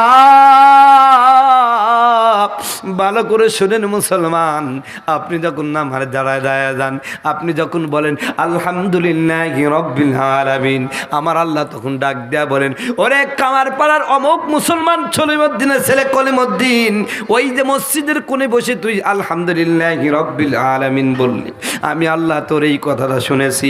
আমার আল্লাহ তখন জবাব দেয়, হামিদানি আবদি, ও বান্দা তুমি আমার প্রশংসা করছো আমি শুনছি। এরপরে যখন বলে আর রহমানির রহিম, আল্লাহ যখন আর রহমানির রহিম বলেন, আমার আল্লাহ তখন বলেন আসনা আলাইয়া আবদি, ও বান্দা আমার গুণকীর্তন করছো আমি তোমার কথা শুনছি। এরপরে মালিক ইয়াউমিদ্দিন যখন বললেন মাজ্জাদানি আবদি, আমার আল্লাহ তখন আপনার সাথে কথা বলে, ও গো বান্দা, ও আমার বান্দা, তুমি যখন মালিক ইয়াউমিদ্দিন বলে দিলা আমার বড়ত্ব প্রকাশ করছা, আসলে তুমি কে, তুমি কে, তুমি কে আমার প্রশংসা করছো? জোরে বলেন সুবহানাল্লাহ। আল্লাহ বলতে থাকে, ও বান্দা, আমি আপনি যখন নামাজের মধ্যে বলি মালিক ইয়াউমিদ্দিন, আমার আল্লাহ বলেন তুমি কে গো, তুমি কে, তুমি কে? আমি তখন পরিচয় দিলাম, ইয়্যাকা না'বুদু, আল্লাহ আমি হলো তোমার গোলাম। আল্লাহকে আমি এই কথা বললাম, আল্লাহ আমি তোমার গোলাম। তখন আমার আল্লাহ রাব্বুল আলামিন ডাক দেয়া বলে, বান্দা তাহলে আমার গোলাম তুমি আমার কাছে এত প্রশংসা করছো, তোমার উদ্দেশ্যটা কি, কি কারণে এত প্রশংসা করছো? এই যে আমাদের সমাজে বিভিন্ন নেতা কর্মী আছে, এই নেতারা আসলে কর্মীরা কত প্রশংসা করে, আমার নেতার চরিত্র ফুলের মতন পবিত্র, নামাজ পড়ে না এক ওয়াক্ত, কথা কয় না, কথা কয় না, কথা কয় না, এরকম প্রশংসা করে না? আমার নেতা এত ভালো, এই এই এই কথা কয় না, এরকম প্রশংসা করে না? নেতা বুঝতে পারছে। এরপরে নেতা যখন বক্তব্য দেয়, আরে ভাই আপনারা তো ভালোবেসে আমাকে ফুল দিয়েছেন, এত কিছু দিয়েছেন, কি চান? তখন বলেন, নেতা আপনাকে আমরা ভালোবাসি, ভোট দিয়েছি, আমাদের এই রাস্তা নাই, পুল নাই, মসজিদ নাই, মাদ্রাসা নাই, কথা বলুন ঠিক কি না? ঠিক আমার আল্লাহ রাব্বুল আলামিনকে আমরা বললাম আর রহমানির রহিম, আলহামদুলিল্লাহি রাব্বিল আলামিন, আর রহমানির রহিম, মালিক ইয়াউমিদ্দিন। আল্লাহ বললেন, কে রে তুই প্রশংসা করিস, তোর পরিচয়টা কি? আমার আল্লাহকে আমি বলে দিলাম, আল্লাহ আমি তোমার দলের লোক। জোরে বলেন সুবহানাল্লাহ। ইয়্যাকা না'বুদু, আল্লাহ আমি তোমার দলের লোক। আমার আল্লাহ তখন বললেন, আমার দলের তাহলে তুমি কি চাচ্ছ, ব্যাপার কি, এত প্রশংসা করার কারণ কি? তখন আমার আল্লাহকে আস্তে করে বলে দিলাম, ইহদিনাস সিরাত ইয়্যাকা না'বুদু ওয়া ইয়্যাকা নাস্তাইন, আল্লাহ আমি তোমার দলের লোক, তোমার গোলাম, তুমি আমাকে বলছো আমি কি চাই, আমি তোমার সাহায্য চাই। জোরে বলেন সুবহানাল্লাহ। আমার আল্লাহ বলেন, কি সাহায্য লাগবে, কি সাহায্য লাগবে?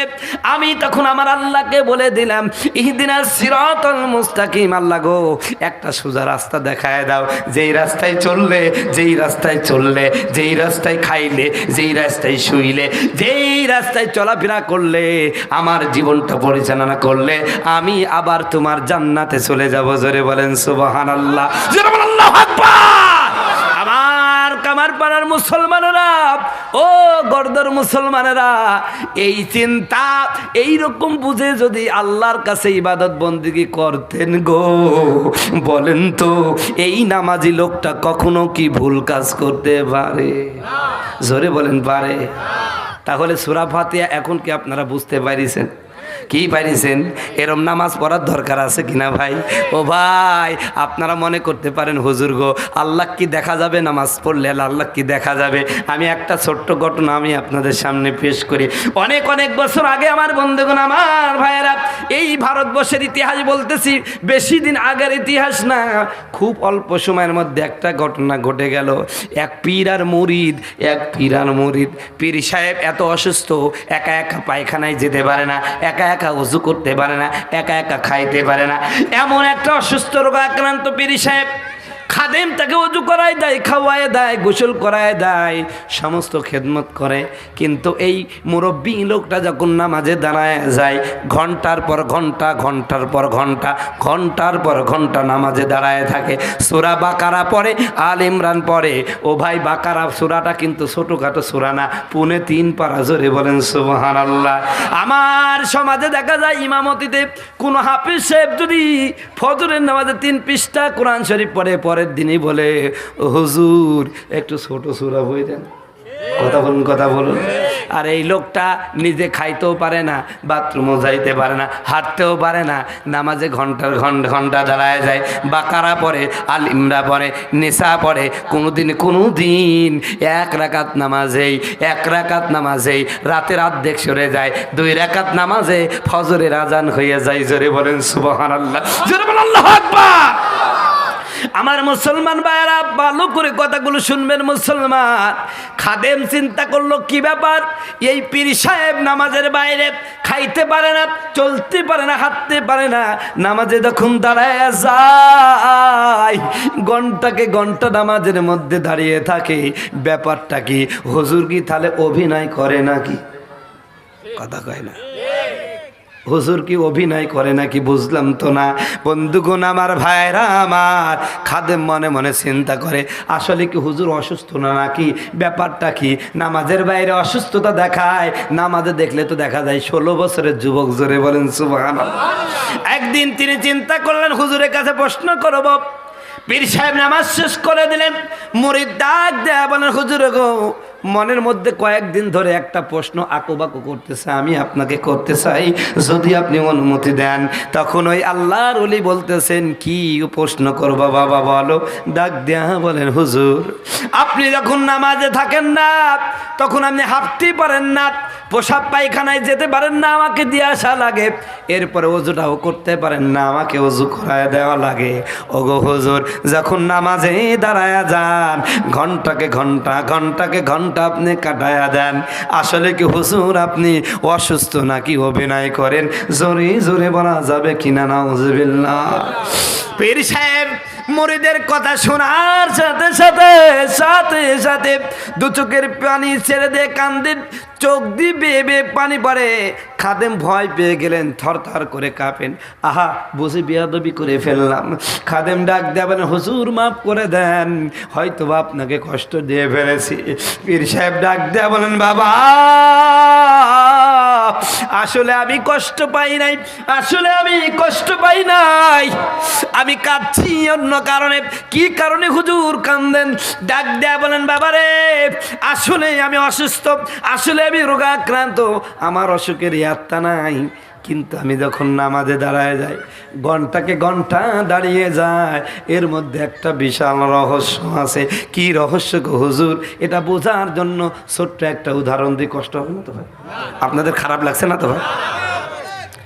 সম্মানিত ভাইয়ের আমার, মনে করেন আপনার নিতম্বের উপরে বড় বড় ফোড়া হয়েছে 2টা, আপনি ব্যথার চালায় বসতে পারছেন না, কোথাও চিকিৎসার জন্য বাসের প্রথম সিটে যাচ্ছেন, আপনি ড্রাইভারের সাথে সামনে সব দৃশ্য দেখতেছেন, হঠাৎ করে সামনে একটা বিরাট অ্যাক্সিডেন্ট হয়ে গেল, 3-4টি মানুষ জায়গায় ডেট হয়ে গেল, মারা গেল।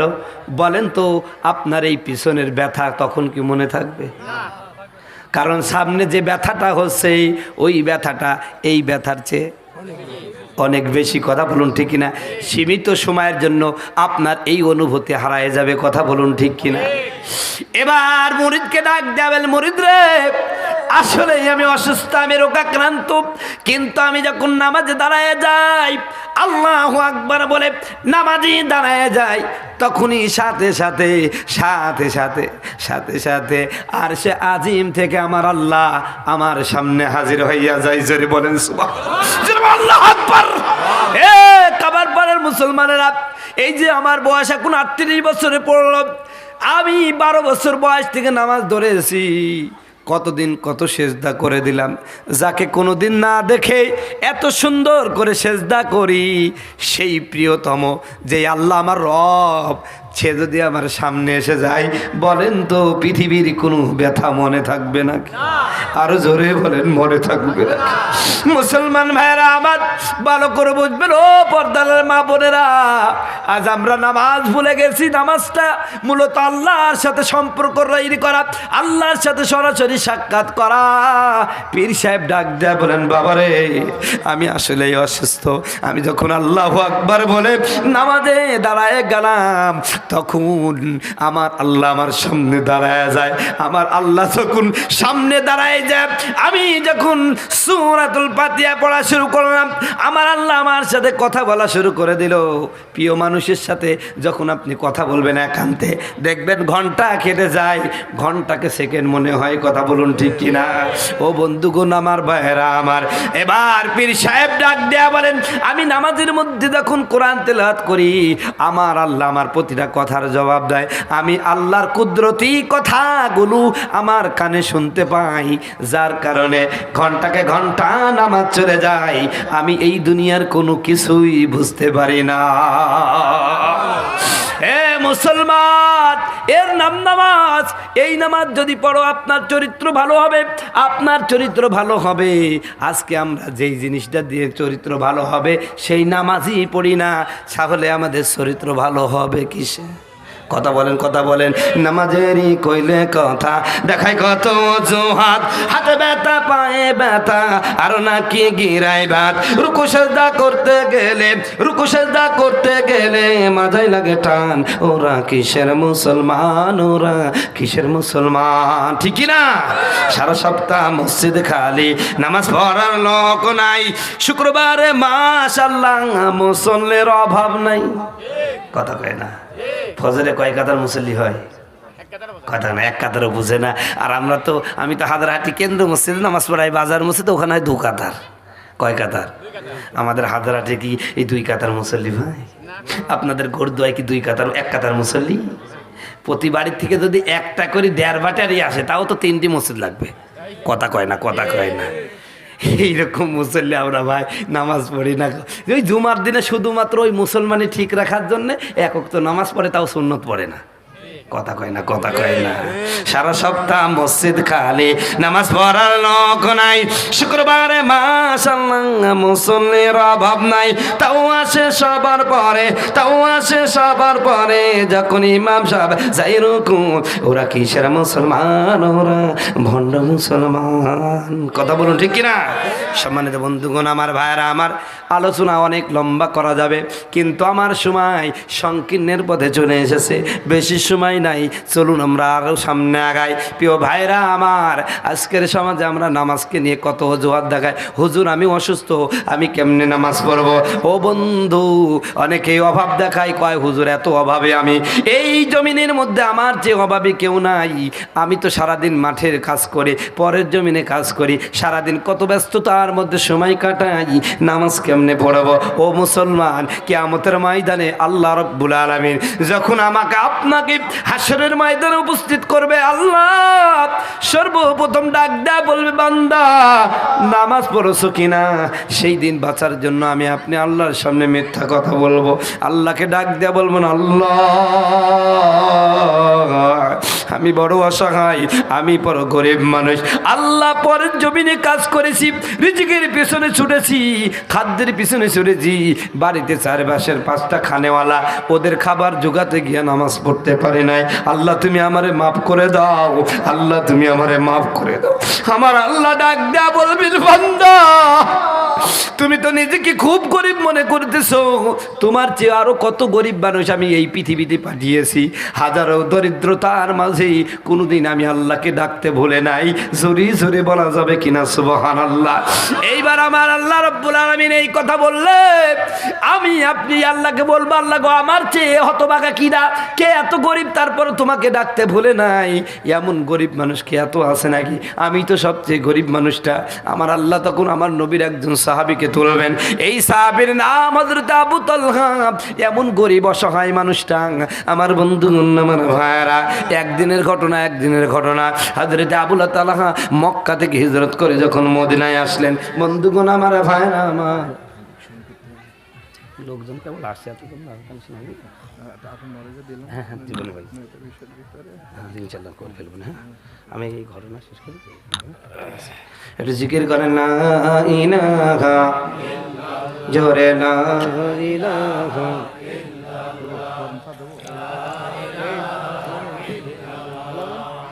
চোখেরই পলকে তুমি হতে পারো লাশ, বন্ধ হবে চিরদিনই তোমার নিঃশ্বাস। হবে এলান তোমার নাম, হবে এলান তোমার নাম মসজিদের মাইকে। বাড়ি নাই রে বাড়ি নাই রে দুনিয়াতে, বাড়িওয়ালা নাই রে বাড়ি নাই রে দুনিয়াতে, বাড়িওয়ালা নাই রে বাড়ি নাই রে দুনিয়াতে। সম্মানিত ভাইরা আমার, হযরতে তালহা মক্কার জমিনে সম্ভ্রান্ত লোক ছিল। আল্লাহর নবীর প্রতি ঈমান আনলেন, হিজরত করে মদিনায় চলে গেলেন। মক্কার লোকেরা ষড়যন্ত্র করল, মদিনার এলাকায় যারা পরিচিত লোক ওদেরকে বলে দিল আমাদের তালহা চলে গেছে, খবরদার তাকে কোনো সহযোগিতা করবা না, কাজে নিবা না। ক্ষুধায় যখন টান মারবে, পেটে যখন ক্ষুধা লাগবে, আবার দূর দূর করে মক্কায় চলে আসবে।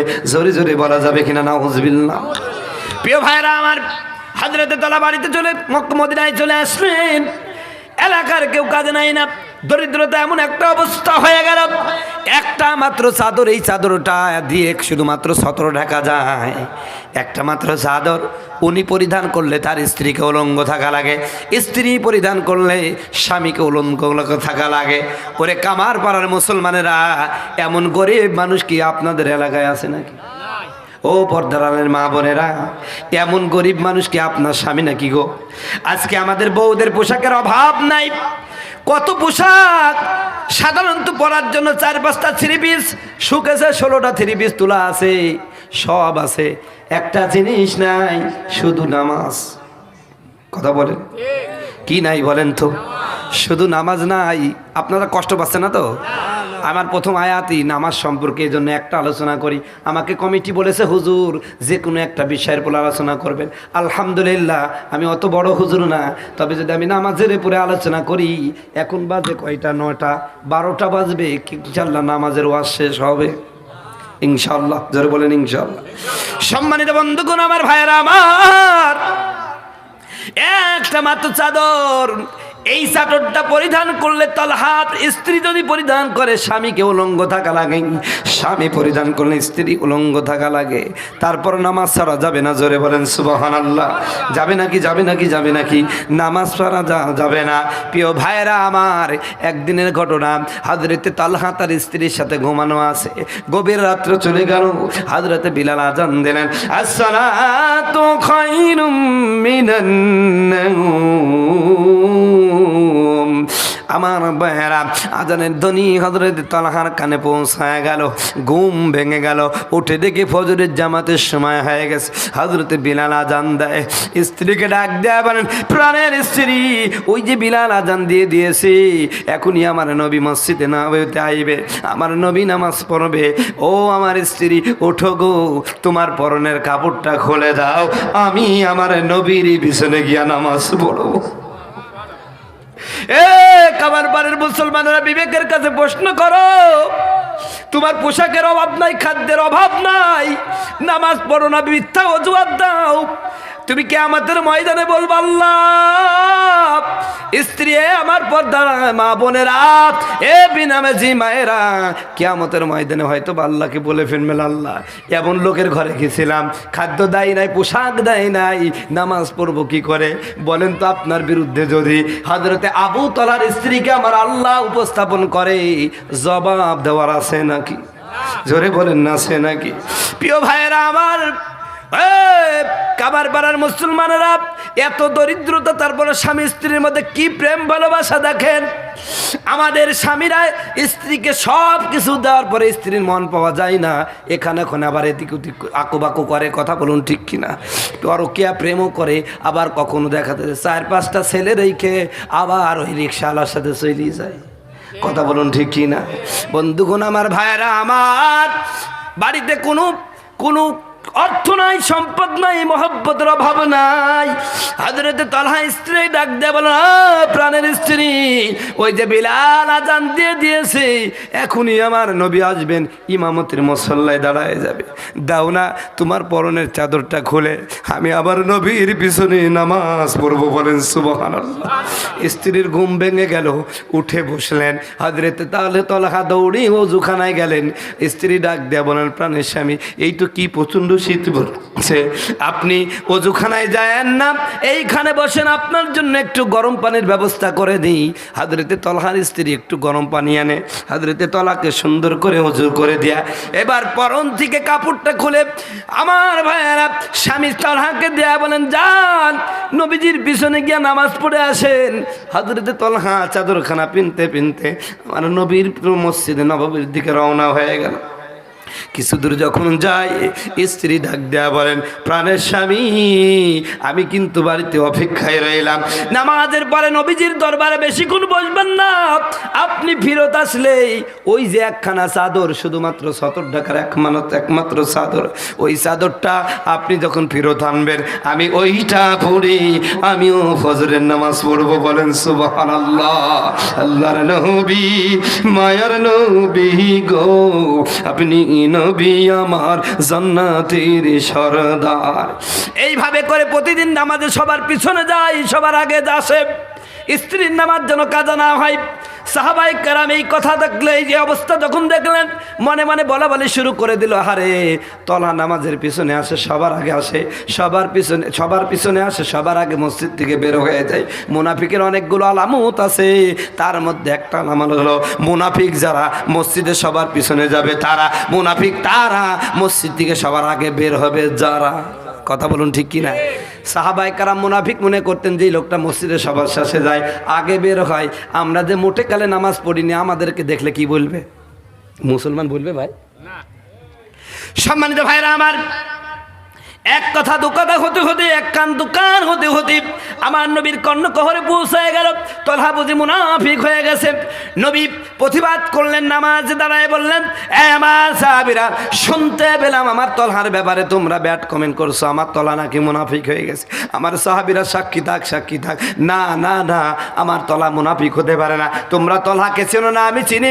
আমার তলহা কোনো সাধারণ সাহাবী না, আমার তলহা হলো বদরিন সাহাবী, বদর যুদ্ধে যারা অংশগ্রহণ করেছে সেই সাহাবীদের অন্তর্ভুক্ত। আর যারা বদর যুদ্ধে অংশগ্রহণ করেছে ওদের ব্যাপারে আমার আল্লাহ ঘোষণা করেছে, রাদিয়াল্লাহু আনহুম ওয়া রাদওয়ান, আল্লাহ ওদের প্রতি রাজি, ওরাও আমার আল্লাহর প্রতি রাজি। সুতরাং আমার তলহা মুনাফিক হতে পারে না, মুনাফিক হতে পারে না।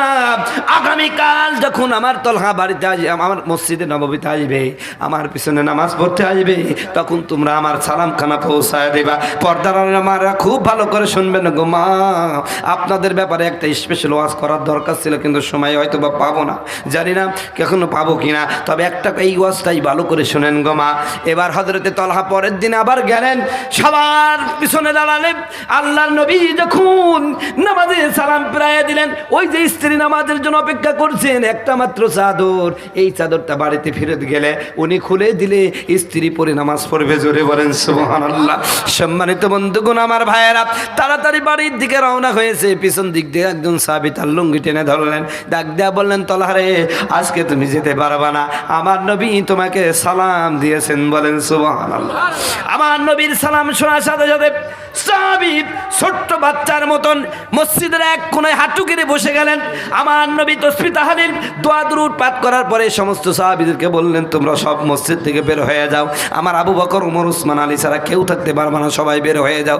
সবাইকে বের করে দিয়া নবী আমার হযরতে তলহার কাছে গিয়া বললেন, তলহা, শুনতে পেলাম তুমি নামাজে সবার পিছনে আসো, সবার আগে মসজিদ থেকে বের হও, আমার কাছে বসো না, আমার কথা শোনো না, আমার সাথে দেখা করো না, কি ব্যাপার, আমার প্রতি কি তুমি বেজার, আমার প্রতি কি তুমি অসন্তুষ্ট? এই কথা বললেন। হযরতে তলহা দু চোখের পানি ছেড়ে দিয়ে কাঁদে আর বলে, ইয়া রাসূলুল্লাহ, ইয়া হাবিবাল্লাহ, এমন কথা কেন বলেন? না না, আপনার মধ্যে আপনার প্রতি কেমনে বেজার হয়? কারণ যে ব্যক্তি আপনার প্রতি বেজার হবে ওই লোকটার জন্য আল্লাহ জাহান্নাম ওয়াজিব করে দিবে, জান্নাত হারাম করে দিবে। কথা বলুন ঠিক কিনা? নবী গো, আমি তো সব সময় আপনাকে খুশি করতে চাই। আমার নবী ডাক দেয়া বললেন, কতদিন হলো তোমাকে আমি আর দেখি না মসজিদে, সবার পিছনে আসো, নামাজ পড়ে একাই চলে যাও, ব্যাপারটা কি? এমনটা কেন করো? কেন আমার কাছে বসো না? হযরতে তালহা কিছু বলে না। নবী বলে, আমি বলতে বলেছি, বলো। হযরতে তালহা তো চোখের পানি ছেড়ে দিয়ে কাঁদে, বলেন, ইয়া রাসূলুল্লাহ, ইয়া হাবিবাল্লাহ, ইচ্ছাকৃতভাবে এমনটা করি না নবী। এই যে আমার পরনে যে চাদরখানা দেখছেন, এই চাদরখানা ছাড়া দ্বিতীয় কোনো চাদর নাই। নবী গো, বিলাল যখন আজান দেয় আমি আমার স্ত্রীর পরন থেকে এই কাপড়টা খুলে আনি। আল্লাহর নবী, আমার স্ত্রী তখন নামাজের জন্য অপেক্ষামান থাকে। ইয়া রাসূলুল্লাহ, নামাজে সবার পিছনে দাঁড়ায় যায়, আপনার পিছনে আমি জামাতে নামাজটা পড়ার পরে, ইয়া রাসূলুল্লাহ, ইয়া হাবিবাল্লাহ, আপনি যখন সালাম ফিরাইয়া দেন আমি দ্রুত গিয়ে বাড়িতে চলে যাই। এই চাদরটা খুলে দিলে আমার স্ত্রী নামাজ পড়ে। জোরে বলে সুবহানাল্লাহ। সম্মানিত বন্ধুগণ, আমার ভাইরা, আমার নবী হযরতে তালহাকে দুল জড়ায় ধরলেন আর ডাক দেয়া বললেন, তালহা রে, নামাজের জন্য যে কষ্ট মুজাহাদা করেছো, আমি নবীজির কলিজা ঠান্ডা হয়ে গেছে। হযরতে আবু তালহাকে জড়ায় ধরা নবীজি দুহাত তুলে দোয়া করলেন, আয় আল্লাহ, একমাত্র তোমার বিধান নামাজকে হেফাজত করার জন্য আমার তালহা যে কষ্ট করেছে, এত বিপদ, এত দরিদ্রতা, এত অভাব, এত বস্ত্রহীনতা, একটা মাত্র চাদর উলাপালা করে স্বামী স্ত্রী এক ওয়াক্ত নামাজ কাজা করলো না, তোমার নামাজকে যেই আমার সাহাবী এত মর্যাদা দিল, আমি নবী দোয়া করলাম, আমার সাহাবীর মর্যাদা তুমি বাড়ায়া দাও। বলেন সুবহানাল্লাহ।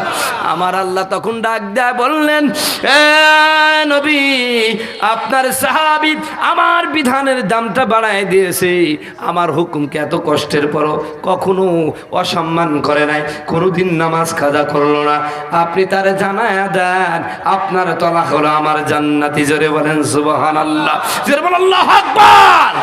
সুতরাং কামারপাড়ার মুসলমানেরা, আপনারা কি নামাজ পড়বেন কি পড়বেন না? জোরে জোরে বলেন, পড়বেন নাকি? কারা কারা পড়বেন? দুহাত তুলে দেখান, লিল্লাহে তাকবীর। ও গো আল্লাহ, আমার এই মাহফিলে আল্লাহ তোমার বান্দা আমার মায়েরাও হাত তুলেন গো মা। এ মা, আপনাদের জন্য দোয়া করি, আমার বাবাদের জন্য দোয়া করি। কি রে সালাক সব হাত নামা ফেলছে,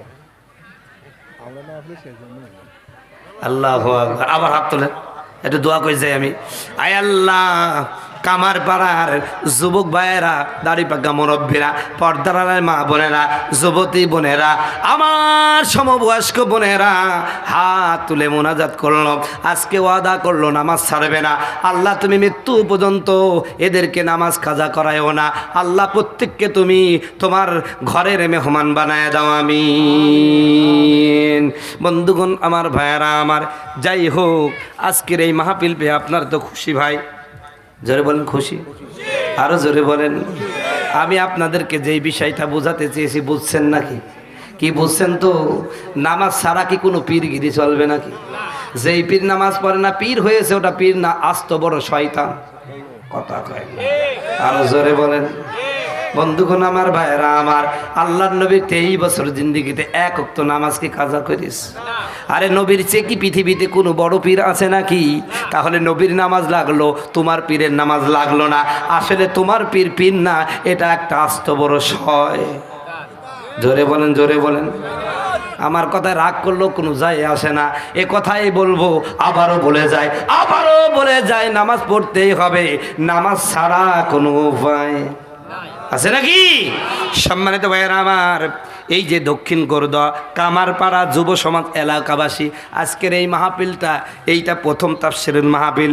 বলেন তো, আগামী বছর মাহফিলটা হোক, আপনারা চান? হয়তোবা আগামী বছর আরও ভালো বক্তা আসবে, আপনারা আরও ভালো কথা শুনবেন, আপনারা মাহফিল চান, ঠিক কিনা? এই জন্য আমি ভাই ছোট্ট মানুষ, আল্লাহর কোরআনের একজন আলেম, এই হিসাবে আপনাদের কাছে হাত বাড়াবো।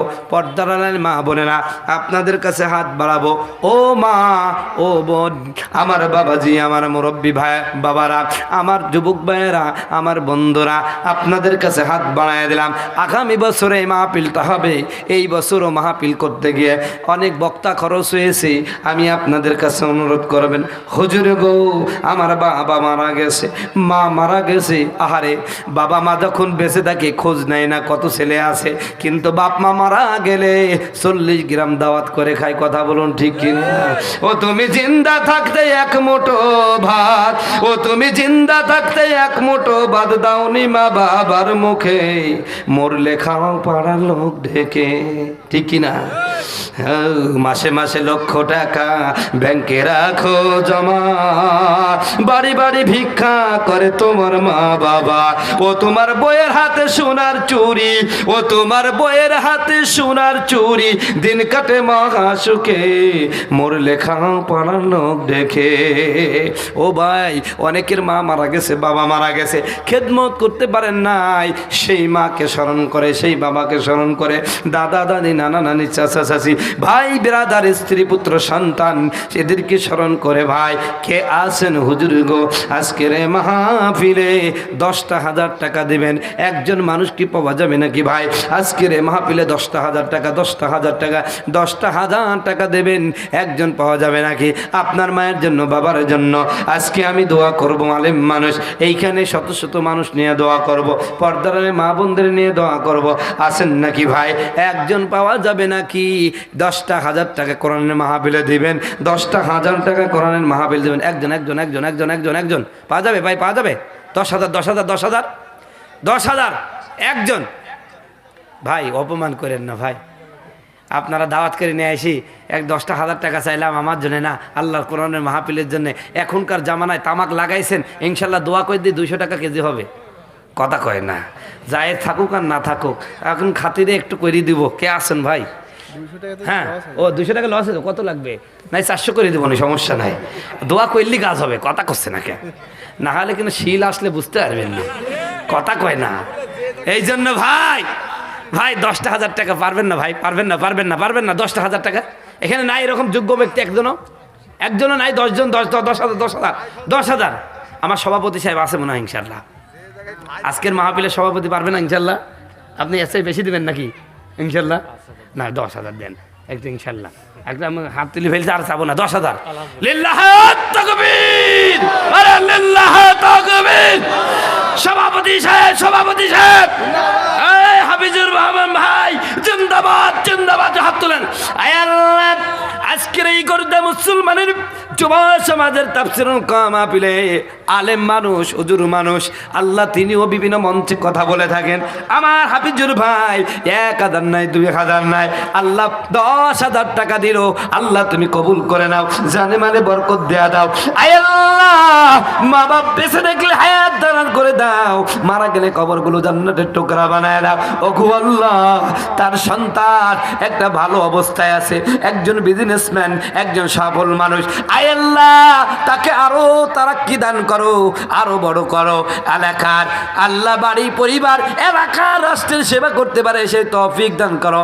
আমার ভাইজানের হায়াত বৃদ্ধি করে দাও, মা বাপ বেঁচে দিলে হায়াত দান করে দাও, মারা গেলে কবরটা তুমি জান্নাতের টুকরা বানায় দাও। আমিন আমিন আমিন আল্লাহ আমিন।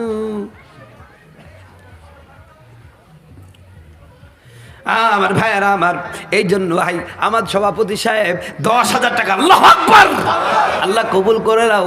প্রথম দিনকার সভাপতি সাহেব এখানে আছে, জোরে বলেন মারহাবা। আচ্ছা, আমার আজকে সভাপতি 10,000 দিলে প্রথম দিনকার সভাপতি কত নেবেন? আপনারা বলেন কত নেবেন? হ্যাঁ ইনশাল্লাহ কবচ তো অর্ধেক দিবে প্রথম দিন যেহেতু, তাই না? 5,000 দিবে। কই সভাপতি সাহেব? গতকালকে সভাপতি সাহেব। হ্যাঁ আলহামদুলিল্লাহ, আলিল্লাহ তাকবীর। আরে প্রথম দিকে সভাপতি সাহেব নাম কি? হ্যাঁ, জহিরউদ্দিন মন্ডল। আলিল্লাহ তাকবীর। আরে জহিরউদ্দিন ভাই, জহিরউদ্দিন ভাই, আরে জিন্দাবাদ দেন না ভাই। জহিরউদ্দিন ভাই, জহিরউদ্দিন ভাই, জোরে বলে মারহাবা। একটু দোয়া করুন। আয় আল্লাহ, জহিরউদ্দিন মন্ডল, আল্লাহ তোমার কোরআনের মাহফিলে, আয় আল্লাহ গতকালকে সভাপতি ছিল, আল্লাহ তোমার কোরআনে 5,000 টাকা দান করলো, আল্লাহ তুমি কবুল করে নাও, জানে মালে বরকত দেয়া দাও। আল্লাহ তার সন্তানদের হেফাজত করো, বাড়িতে আয় দাও, বরকত দাও। আয় আল্লাহ, মা বাপ বেঁচে থাকলে হায়াত দাঁড়া করে দাও, মারা গেলে কবরগুলো তুমি জান্নাতের টুকরা বানায় দাও। আমিন আমিন আমিন আল্লাহ আমিন। দানকারীর জন্য আল্লাহ জমিন। পর্দার মা বোনেরা, অনেকে ছাগল বেচা টাকা আছে, হাঁস বেচা টাকা আছে, ডিম বেচা টাকা আছে। ও মা, বাপের পকেট থেকে না বলি চাই নেওয়ার টাকা আছে, বন্ধুর থেকে নেওয়ার গিফটের টাকা আছে, তারপরে আরো কত কিছু আছে, একটু দিয়া যান, দোয়া করে দিব। অনেক মা আছে সন্তান হয় না, দিয়া দিব। অনেক বোন আছে বিয়া হয় না, দিয়া দেন, দোয়া করে দিব, ইনশাল্লাহ ভালো ছেলে পাবেন। কথা বলুন ঠিক কিনা? হ্যাঁ, আমাদের এক মা, ওদের নিহারুলের মা, হ্যাঁ, নিহারুলের মা 1000 টাকা। আলহামদুলিল্লাহ, আল্লাহ তাকবীর। আরে নিহারুলের মা 1000 টাকা জোরে বলে মারহাবা। আয় আল্লাহ, আমার মা 1000 টাকা কোরআনের মাহফিলে দান করলো, আল্লাহ তুমি কবুল করে নাও, জানে মালে বরকত দেয়া নাও। আল্লাহ আমার মা যে উদ্দেশ্যে দান করলো উদ্দেশ্যে পূরণ করো। আল্লাহ সন্তানদের হেফাজত করলো, জানে মালে বরকত দেয়া করো। আয় আল্লাহ, হযরতে আম্মাজান আয়েশা খাদিজা, হযরতে রাবিয়া বসরির বান্ধবী হিসেবে কবুল করে নাও। আমিন আমিন আমিন আল্লাহ আমিন। দানকারীর এই জন্য আল্লাহ জমিনে। আল্লাহ, আলহামদুলিল্লাহ ভাই, এই এলাকায় অনেক প্রবাসী আছে। আজকে যেই বাড়িতে আমি খানা খাইলাম, আমার ভাই জানো প্রবাসী, জোরে বলেন সুবহানাল্লাহ। আয় আল্লাহ, তিনি অনেক সুন্দর খাওয়াইছেন, তার স্ত্রী অসুস্থ রোগাক্রান্ত, আল্লাহ তুমি তাকে দূরত্ব সেপায় কামেলা দান করো। আজকের মাহফিলে সমস্ত মেহমানদের তিনি করিয়েছেন, আলহামদুলিল্লাহ। ফাহিমের মা, আমার মা 500 টাকা, জোরে বলেন মারহাবা। আল্লাহ তুমি দোয়া চেয়েছে, আল্লাহ যে উদ্দেশ্যে আজকে 500 টাকা দান করলাম তুমি কবুল করে নাও, জানে মালে বরকত দেয়া দাও। আমিন। হ্যাঁ, আমি তো সালমা খাতুন 1000 টাকা। আল্লাহ, আমার মায়ের কবরটা, সালমা খাতুনের কবরটা তুমি জান্নাতের টুকরা বানায়া দাও। যিনি দোয়া চাইলেন আল্লাহ তাকে হেফাজত করো। আল্লাহ, 5 ওয়াক্ত নামাজি বানায়া দাও, আম্মাজান খাদিজা আয়েশার বান্ধবী বানায়া দাও। আমিন আমিন আমিন আল্লাহ আমিন। দানকারীর ওই জন্য আল্লাহ জমিন। ভাই একজনও বাদ দিবেন না, আর যতক্ষণ পর্যন্ত একজন বাদ থাকবে ততক্ষণ আমি মাহফিল থেকে নামবো না। কথা কয় না, কথা কয় না। টাকা দিবেন না, কথা হইলে নাকি? এত সুন্দর ওয়াজ শোনা দিলাম, আর টাকার আমার চাই যা পরবর্তীতে আমি তো কেবল ইলাম ডাইলার হচ্ছে সৌদি দিলাম। গরুর গোশ আর খাসির ভুনা নিয়ে আসতেছে প্রধান বক্তা, কথা কয় না। মহিবুল ম্যানেজার, কিসের ম্যানেজার ভাই? ম্যানেজার মানে তো মেলা টাকা বেতন, কথা ঠিক কিনা? দিশার, আরে ম্যানেজার ভাই, আমার দিশার ভাই রবিউল ভাইয়ের অধীনে চাকরি করেন। 1000 টাকা আর একটু বাড়ালে ভালো হতো আর কি। আলহামদুলিল্লাহ, 1000 টাকা দোয়া করি ইনশাআল্লাহ। আয় আল্লাহ, মহিবুল ম্যানেজার 1000 টাকা কোরআনের মাহফিলে দান করলো, আল্লাহ তুমি কবুল করে নাও, জানে মালে বরকত দেয়া দাও। আল্লাহ যে উদ্দেশ্যে দান করতে সে মা বাপ বেঁচে হায়াত দেখা দাও, মারা গেলে তুমি কবরটা জান্নাতের টুকরা বানায় দাও। আমিন আমিন আমিন আল্লাহ। হ্যাঁ, মাসুন বিশ্বাস প্রবাসী 500 টাকা। আল্লাহ তাকবীর। আয় আল্লাহ, তার রিজকের মধ্যে ওসাদ দান করো। মা নাই, বাবা নাই, আয় আল্লাহ একা আছে, আল্লাহ তুমি তাদের অভিভাবক হয়ে যাও, সকল প্রকার বিপদ থেকে হেফাজত করো। আমি জানি এই এলাকায় প্রবাসী মানুষ আছে ভাই, একজনও বাদ দিবেন না। আপনাদের জন্য আমি স্পেশাল দোয়া করবো। আল্লাহ দান করিলে মাল কমে না, নেকির আল্লাহ হয় বাড়ি, আরে দুনিয়াতে দান করিলে আখিরাতের ঘর বাড়ি।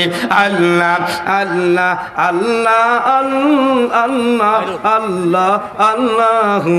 আলহামদুলিল্লাহ, স্বপন কাজী প্রবাসী 500 টাকা। আল্লাহ তাকবীর। আয় আল্লাহ, আমার প্রবাসী কাজী ভাই যে উদ্দেশ্যে দান করলো আল্লাহ কবুল করো, জানে মালে বরকত দাও। আল্লাহ রিজকের মধ্যে অসাদ দান করো। আল্লাহ প্রবাসে আছে, মা নাই, বাবা নাই, আল্লাহ সুস্থ তার সাথে জীবন যাপনে তৌফিক দান করো। আমিন আমিন আমিন আল্লাহ আমিন। কি নাম? পিছনে কি অতিথি? কি নাম? কি নাম ভাই? পিছনে একজন ভাই আছেন, আপনার খুব প্রশংসা করছেন হুজুর, যে আপনি খুব ভালো দানশীল এবং আল্লাহ আপনাকে খুব ভালো অবস্থায় রাখছেন। ভাই আপনি যদি একটু কিছু দিতেন, আলহামদুলিল্লাহ। আচ্ছা আচ্ছা, কি আমি কত? 1000 টাকা কম হয়ে গেল। আপনি হলো 2000 টাকা দেন। 2000। হ্যাঁ, কি নাম? কি নাম আপনার?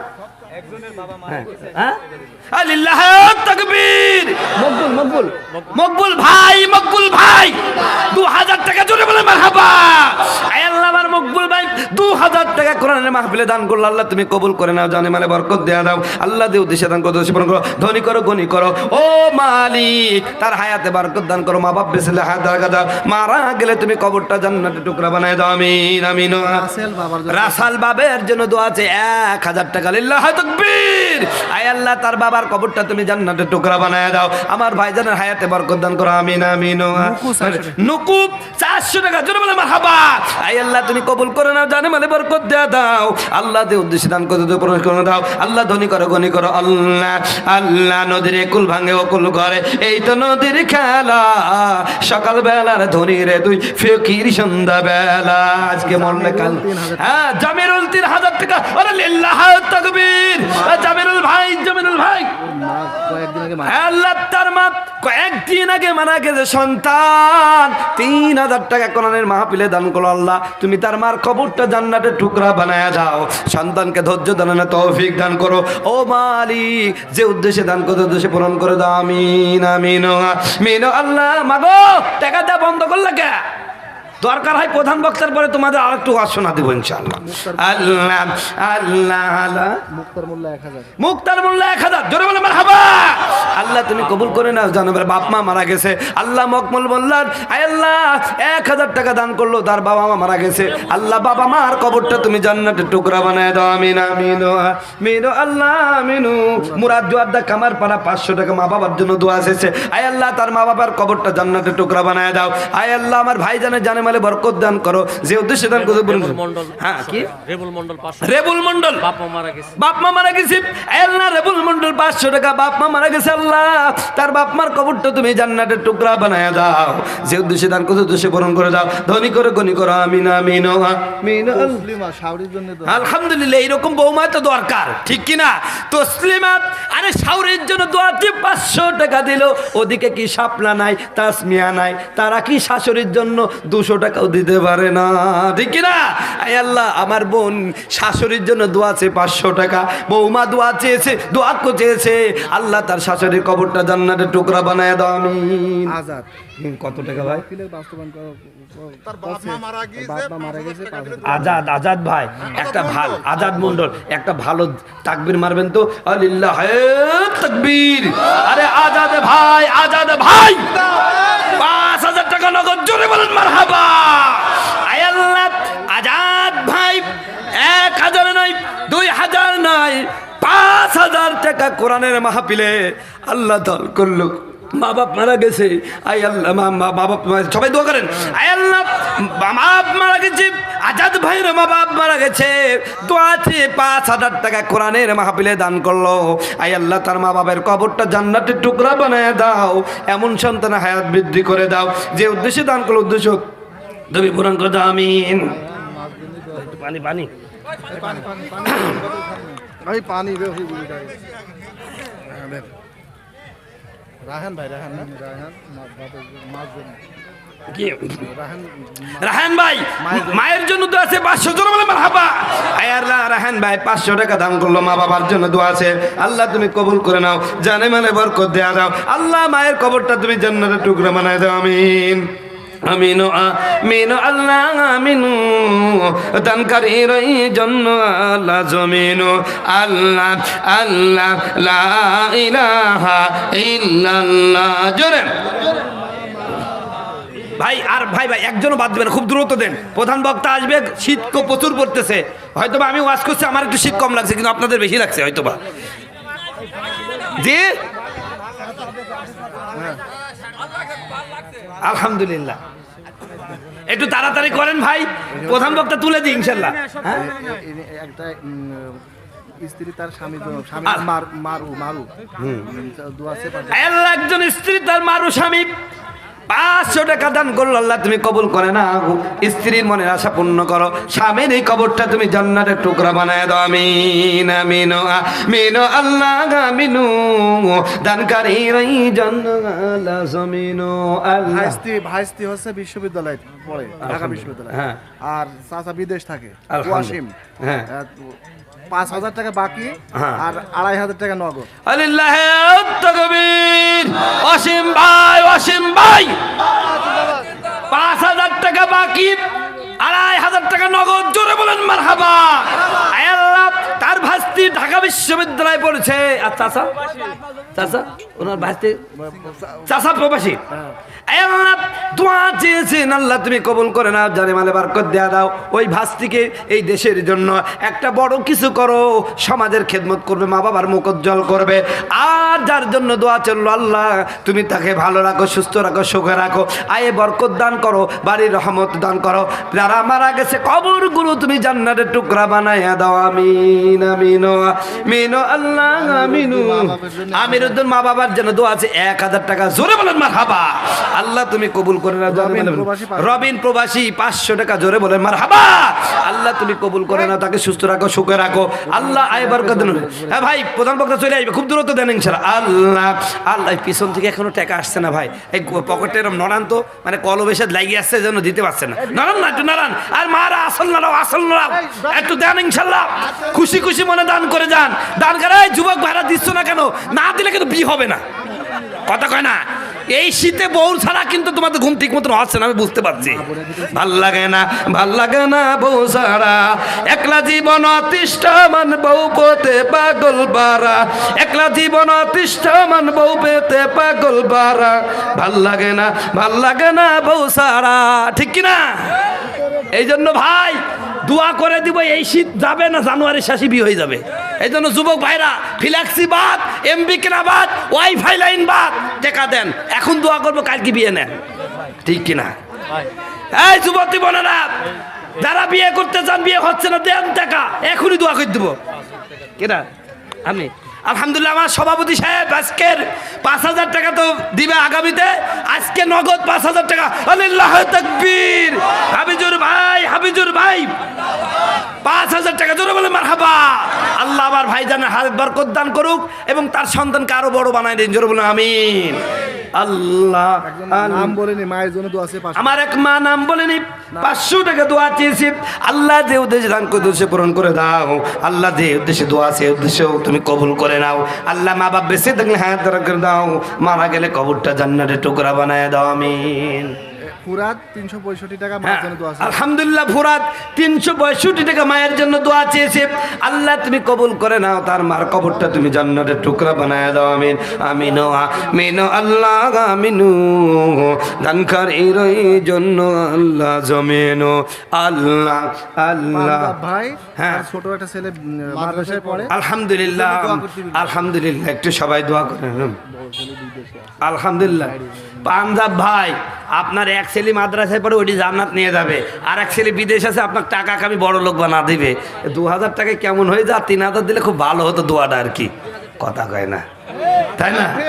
একটু দিবেন, দোয়া করে দিব তো, সমস্যা নাই, দিব। তাহলে আমার একটু দাবি আর কি, মানে ছেলে আলেম হবে, ওনাকে জান্নাত নিয়ে যাবে, কথা কয় না। আর যে ছেলে বিদেশ গেছে, দুনিয়ার জান্নাত বানা দিবে, কথা কয় না। আর দোয়া করলে দেখবেন ইনকামের সোর্স আরো বাড়িয়ে যাবে, কথা কচ্ছে না। ইনশাল্লাহ দিবেন, ইনশাল্লাহ। ভাই কো আছে ভাইজান, আর একটু 3000 পরে দিবেন, পরে আগামী বছর। আলহামদুলিল্লাহ, তাকবীর। পাঞ্জাব আলী, আল্লাহ তাকবীর। পাঞ্জাব আলী মোল্লা, পাঞ্জাব আলী মোল্লা 5000 টাকা, জোরে বলে মারহাবা। একটু হাত তুলে দোকান। আল্লাহ পাঞ্জাব আলী মোল্লা 1000 নাই, 2000 নাই, 5000 টাকা 2 সন্তানের জন্য দান করলো। এক সন্তান মাদ্রাসায় ভর্তি হয়েছে। ও মালিক, হক্কানি হাফেজ বানাও, হক্কানি আলেম বানাও, কিয়ামতের ময়দানে নূরের টুপি পরে আল্লাহ সন্তানের সাথে জান্নাত যেতে পারে সেই তৌফিক তুমি দান করো আল্লাহ। আর আজ ছেলে প্রবাসী, আল্লাহ মা বাবা ছেড়ে একা এসে যেই সন্তান প্রবাসে থাকে, মা বাবার সবসময় টেনশন থাকে গো আল্লাহ। ও মালিক, সেই সন্তানের মা নাই, বাবা নাই কাছে, আল্লাহ তুমি তার অভিভাবক হয়ে যাও, জানে মলে বরকত দাও, ইনকাম সোর্স তুমি আরো বাড়ায় দাও, বাড়িতে রহমত করো। আমিন আমিন আমিন আল্লাহ আমিন। দানকারীর জন্য আল্লাহ জমিন। আজকে মরলে কালকে 2 দিন, পরের দিন কেউ কাঁদবে না, যাদের জন্য করলো কামাই, মরলে তারা চিনবে না। থাকতে সময় করো আমল, ইমান করো খাঁটি, তোমার আমার শেষ ঠিকানা 3.5 হাত মাটি। কি হলো? ওয়াহিদ মোল্লা 10,000 টাকা। আলহামদুলিল্লাহ, মালিথা, ওই যে বাড়ি আপনার ব্যবস্থা। আলহামদুলিল্লাহ। আমার যেই ভাইজানের বাড়িতে আজকের ওলামায়ে কেরামের আপ্যায়নের ব্যবস্থা করলেন, আলহামদুলিল্লাহ খুব ভালো খাইছে ভাই। আবার আজকের মাহফিলে 1000 নাই, 2000 নাই, 10,000 টাকা ধরে বলেন মারহাবা, জোরে বলেন মারহাবা। ওহিদ ভাই, ওহিদ ভাই একটু হাত তুলে দোয়া করেন। আল্লাহ ওহিদ মানিতা ভাই এরকম দোয়া করছি, আবারও দোয়া করছি গো মালিক, 10,000 টাকা কোরআনের মাহফিলে দান করলো। আমার ওহিদ ভাইয়ের স্ত্রী বড় অসুস্থ, রোগাক্রান্ত, 3টা মাত্র মেয়ে, বিয়ে হয়ে গেছে। আল্লাহ শ্বশুর শাশুড়ির বাড়িতে তাদের সুখে রাখো, সুস্থ রাখো, ভালো রাখো। আল্লাহ তার স্ত্রীর সমস্ত অসুস্থতা থেকে তুমি হেফাজত করো। আল্লাহ আমার ভাইজান কয়েকদিনের মধ্যে আবার প্রবাস হয়ে যাবে, আল্লাহ তার জায়গায় সুস্থভাবে পৌঁছে দাও, ওইখানে রিস্কের মধ্যে বরকত দান করো, আবার কর্ম শেষে বাড়িতে সুস্থভাবে পৌঁছায় দিও। আল্লাহ মা বাপ বেঁচে থাকলে হ্যাঁ দান করে দাও, মারা গেলে আল্লাহ তার মা বাপ মারা গেছে গো মালিক, তার মা বাপের কবরটা তুমি জান্নাতের টুকরা বানায়া দাও। আমিন আমিন আমিন আল্লাহ আমিন। হায়দার আলী হ্যাঁ বিশ্বাস 1000 টাকা। আলহামদুলিল্লাহ হায়দার আলী বিশ্বাস 1000 টাকা আল্লাহ তুমি কবুল করে নাও, জানে মালে বরকত দেয়া দাও। আব্বা মারা গেছে, আল্লাহ তার আব্বার কবরটা জান্নাতের টুকরা বানায় দাও। মা আছে, আল্লাহ মাও মারা গেছে, আল্লাহ তার মায়ের কবরটা জান্নাতের টুকরা বানায় দাও। যে উদ্দেশ্যে দান করতে যে পূরণ করে, ধনী করে, গণী করে, আমিন। মাহিন হ্যাঁ মাহফিল মাহিন মাহফিলের সদস্য 2000 টাকা, লিল্লাহ তাকবীর। আরে মাহিন ভাই, মাহিন ভাই, আরে যুবক মানুষ ভাই আজকের এই মাহফিলের জন্য খাটাখাটি করছে, আবার 2000 টাকা দিয়েছে। আল্লাহু আকবার। আল্লাহ তুমি তার কবর, তার দানকে কবুল করে নাও, জানে মালে বরকত দেয়া দাও। যে উদ্দেশ্যে দান করতে জীবন করে, আমিন। আলহামদুলিল্লাহ আমার মনিরুল ভাই, আমাদের আল্লাহ যাদের মাধ্যমে আমি এখানে আসলাম, মনিরুল ভাই তার বাবা মার জন্য দোয়া চেয়ে আল্লাহ 800 টাকা দিয়েছেন, জোরে বলে মারহাবা। একটু দোয়া করেন। আল্লাহ আমার মনিরুল ভাই 800 টাকা মা বাবার জন্য দোয়া চেয়ে আমার গরুস্থানে ঘুমিয়ে আছে গো মালিক, তাদের কবরটা জান্নাতের টুকরা বানায়া দাও।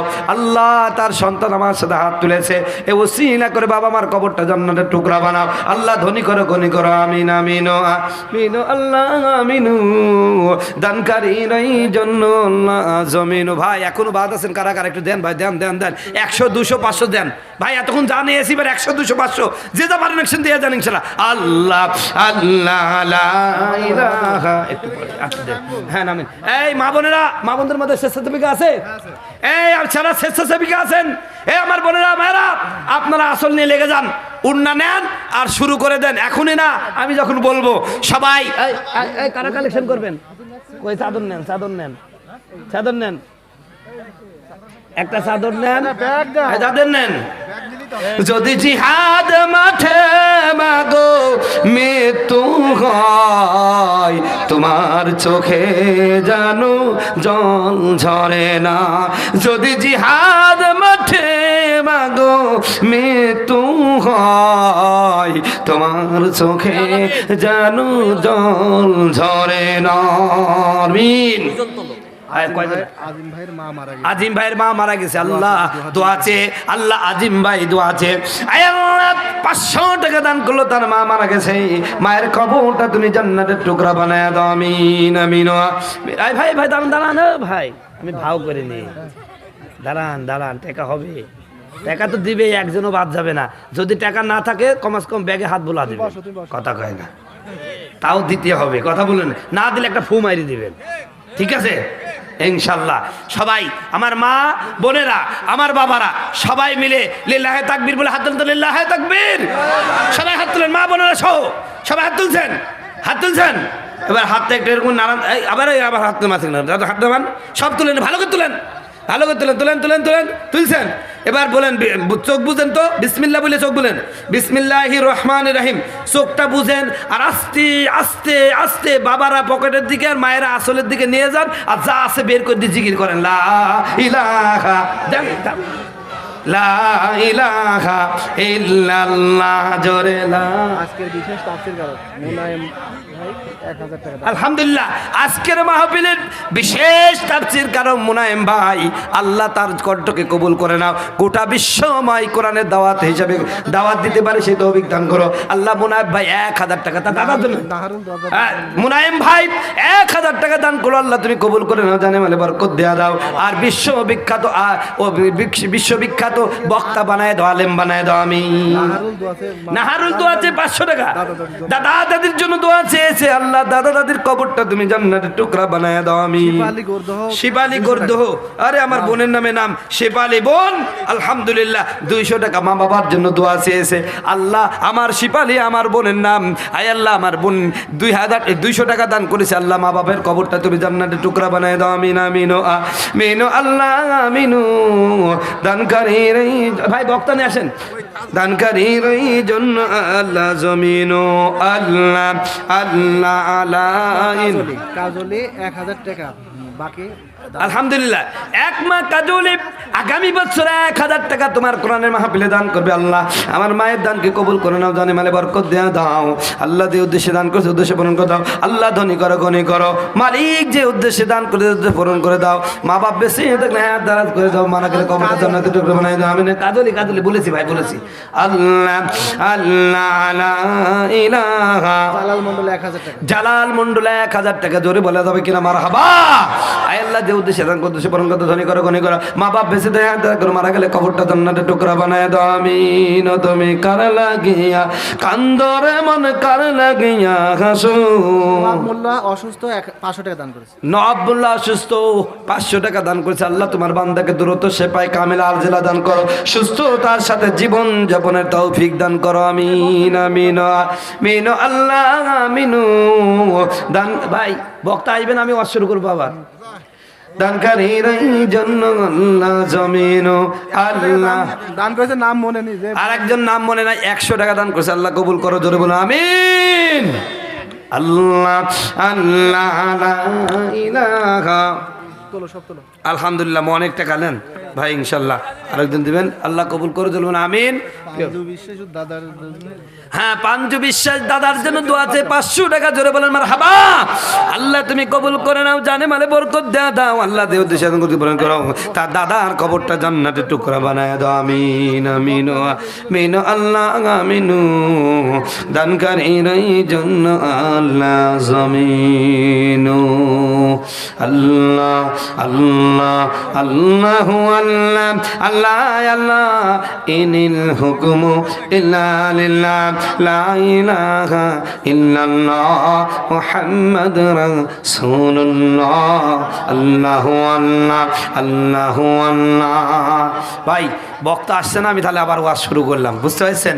সম্মানিত বন্ধুগণ আমার ভাইয়েরা, আমার যে কথা বলতেছিলাম বন্ধুগণ আমার ভাইয়েরা আমার, আরেকটা ছোট্ট ঘটনা আপনাদের কাছে বলে যায়। ওই যে বলেছিলাম কিয়ামতের ময়দানে যারা বেনামাজি হবে, কেউ বলবে আল্লাহ অভাব ছিলাম নামাজ পড়তে পারে নাই, আবার কেউ কেউ বলবে হুজুর ওগো আল্লাহ আমি ছিলাম বড় ব্যবসায়ী, বিশাল বড় ব্যবসায়ী ছিলাম, বড় বড় ব্যবসা, এখানে ওখানে যাওয়ার কারণে ব্যস্ততার কারণে নামাজ পড়তে পারে নাই। আমার আল্লাহ বলবে তুই ব্যস্ততার কারণে নামাজ পড়লি না, অনেক বড় ব্যবসা, গ্রুপ অফ ইন্ডাস্ট্রিজের মালিক, শিল্পপতি, তোর চেয়েও কোটি কোটি গুণ ধনী মানুষ ছিল যারা কোনোদিন এক ওয়াক্ত নামাজ ছাড়ে নাই। জোরে বলেন সুবহানাল্লাহ। আজমালের মা আজমালের দোয়া আছে 1000 টাকা। অসুস্থ আল্লাহ একজন মা বড় দোয়া আশা করে দোয়া চেয়েছে আজকের এই মাহফিলে, আল্লাহ আমার আজমাল ভাইকে তুমি সুস্থ করে দাও, দ্রুত সেপাই কামিলা আজেলা দান করো, মায়ের নেক মাস কাছে পুরা করে দাও, মাকে সুস্থ রাখো ভালো রাখো আমিন। বলছিলাম আল্লাহকে বলবে আল্লাহ আমি ব্যস্ত ছিলাম, বড় লোক মানুষ, ব্যবসা এই দেশ থেকে এই দেশ, এখান থেকে ওখান থেকে, এই জন্য নামাজ পড়তে পারে নাই। আমার আল্লাহ বলবেন তোর চেয়েও ধনী মানুষ ছিল যারা জীবনে নামাজ ছাড়ে নাই। আমার আল্লাহ বলবে, ওই লোকটা বলবে আল্লাহ আমার চেয়ে এত বড় লোক কে হলো? আমার আল্লাহ বলবেন তোর চেয়ে বড় লোক হলো আমার নবীর একজন সাহাবী, নাম হযরতে উসমান গনি। জোরে বলেন সুবহানাল্লাহ। নাম কি ভাই? উসমান। আমাদের দেশে যত ওই যে কি জানো, ওই যে কি এই বর্তমান যে সবচেয়ে ধনী মানুষের লোকটার নাম কি জানো? আরে বিল গেটসের আরেকটা কি জানো, ওই যে ট্রাম্পের সাথে ভোট করলো, হ্যাঁ ইলন মাস্ক। কয় টাকার মালিক হতে পারে আমার বন্ধুগণ? ভাই এই ইলন মাস্ককে 10 বার কিনতে পারতো হযরত উসমান গনি। জোরে বলেন সুবহানাল্লাহ। ইলন মাস্ক যত বড় লোক, তাকে কি আল্লাহ পাক গনি বলিছে? কথা কয় না। আর উসমান গনির বাৎসরিক ইনকাম ছিল আজ থেকে 1500 বছর আগে 6 লক্ষ দিরহাম। জোরে বলেন সুবহানাল্লাহ। আজ থেকে 800 বছর আগে 1 টাকায় চাল পাওয়া যেত কত? 8 মণ শায়েস্তা খানের আমলে। তাহলে 1500 বছর আগে 1 টাকার দাম কত ছিল? সেই সময় বাৎসরিক ইনকাম ছিল হযরত উসমান গনির কত? 6 লক্ষ দিরহাম, জোরে বলেন সুবহানাল্লাহ। তার শ্বশুর শাশুড়ির জন্য সাতটার শ্বশুর শাশুড়ির জন্য 2000 টাকা, 500 টাকা। আয় আল্লাহ দোয়া আছিস, আল্লাহ দোস্ত পারা শ্বশুর শাশুড়ির কবরটা তুমি জান্নাতের টুকরা বানায়া দাও, আল্লাহ মাফ করে দাও। এবার ভাইরা ওসমান গনিকে ডাক দেয়া বলবেন, ওসমান রে, এই পৃথিবীর সবচেয়ে ধনী মানুষটা তোরে বানালাম।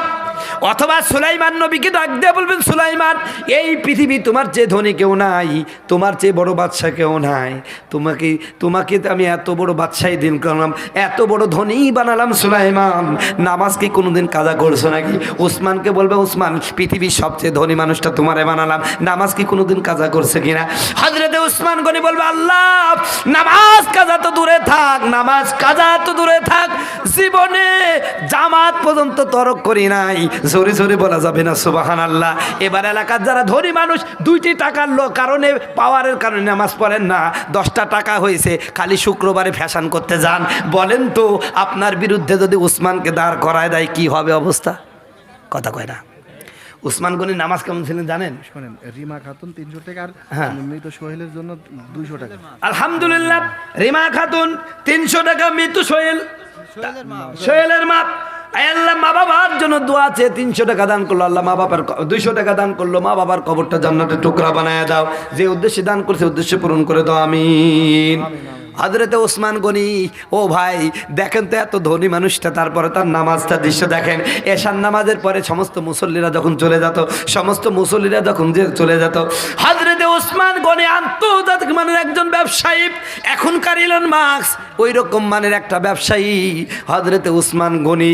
আমার ভাইয়েরা এত ব্যস্ত মানুষ, এশার নামাজ পড়ে যখন আমার ভাইয়েরা নামাজে দাঁড়ায় যাইতেন, কিতাবের মধ্যে লেখে তার 3 নাম্বার স্ত্রী, তিনি বলতেছেন, তোমরা ওসমান রাদিয়াল্লাহু তাআলা আনহু যখন শহীদ করা হলো, তখন তিনি চিৎকার করে কেঁদে কেঁদে বলছে, তোমরা এমন একটা মানুষকে হত্যা করলা, যেই মানুষটা 2 রাকাত নামাজের মধ্যে গোটা কোরআন শরীফটা খতম দিত। জোরে বলেন সুবহানাল্লাহ, জোরে বলেন আল্লাহু আকবার।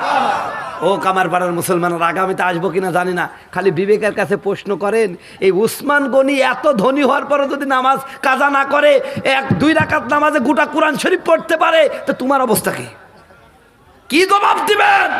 এজন্য কি নামাজ পড়বেন? আল্লাহ কবুল করুক, জোরে বলুন আমিন।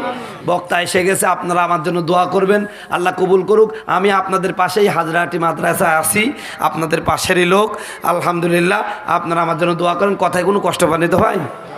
আমি একটু উচিত কথা বললে অনেকের লাগতে পারে যে হুজুরে ঘুষ সুদ মূল্য এই সময়, কেন ঘুষ সুদ সবাই খাচ্ছে, কিন্তু খাওয়ার পরও আল্লাহকে যদি ভয় করে থাকেন বাদ দিয়ে দেন, একটু কষ্ট হবে কিন্তু আপনি সুখে থাকবেন। কথা কয় না, যারা সমিতি নিয়েছে আর এনজিওর সাথে জড়িত হয়েছে, ওই একটাও ভালো নাই, যথা কয় না। এই জন্য যত ঋণ থেকে সুদ থেকে দূরে থাকবেন, আল্লাহ তত আপনাকে ভালো রাখবে। আরে আমি হুজুর মাত্র বেতন পাই 20,000 টাকা, আর যারা রিক্সা চালায় তাও 30,000 কামায়, কয় না? কেউ বলতে পারবেন না আমার কাছে 1 টাকা কেউ পাবে, আলহামদুলিল্লাহ বলেন।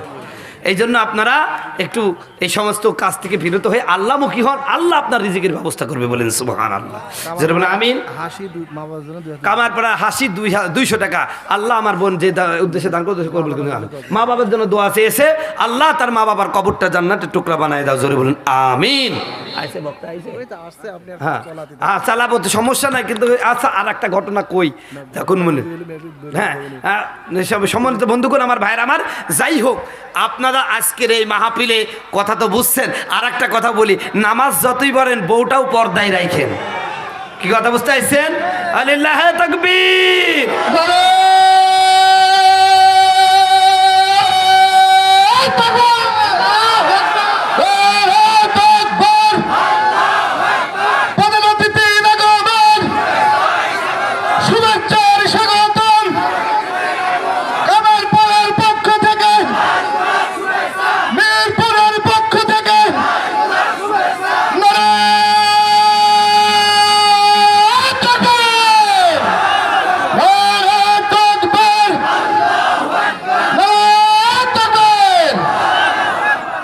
আচ্ছা ভাই, প্রধান বক্তা চলে আসছে, আমি আর কথা বাড়ালাম না। তো শেষের যে কথাটা মনে রাখেন, নামাজ তো পড়বেন, সেটা বউটাকে পর্দাও রাখবেন। কথা বুঝছেন? কিন্তু যদি নিজে নামাজ পড়েন কিন্তু বউটারে রাস্তায় সাইডে দিয়েছেন, মেয়েটারে বাজারে সাইডে দিয়েছেন, আপনি নামাজ পড়লো আর দায়ুস লায়াত খুলুল জান্না। রসুল বলছেন যেই পুরুষের স্ত্রী পুত্র, যেই পুরুষের স্ত্রী আর মেয়ে অথবা তার বেটার বসাউড়ি এগুলো পর্দায় থাকবে না, আল্লাহ তার স্থান জাহান্নামে রেখে দিবে। কথা বুঝতে পারছেন? এই জন্য মা বোনদেরকে বলবো, মা বোনেরা আপনারা পর্দার সাথে থাকবেন আর স্বামীর আনুগত্য করবেন। 5 ওয়াক্ত নামাজ আজানের পরে পড়বেন। জোহরের নামাজ আসর, আর আসরের নামাজ যাই মাগরিবে পড়েন না। আসর আপনারা যদি মাগরিবের আজানের মানে আজানের পর পর যদি 5 ওয়াক্ত নামাজ পড়েন, আমি গ্যারান্টি দিলাম আপনি আল্লাহ জান্নাতি। জোরে বলেন সুবহানাল্লাহ। আল্লাহ কবুল করে জোরে বলেন আমিন। আসসালামু আলাইকুম ওয়া রাহমাতুল্লাহি ওয়া বারাকাতুহু। আজকের বিশেষ মেহমান অনেকক্ষণ ধরে কথা বললেন, খুব গুরুত্বপূর্ণ কথা এবং কালেকশন দিয়ে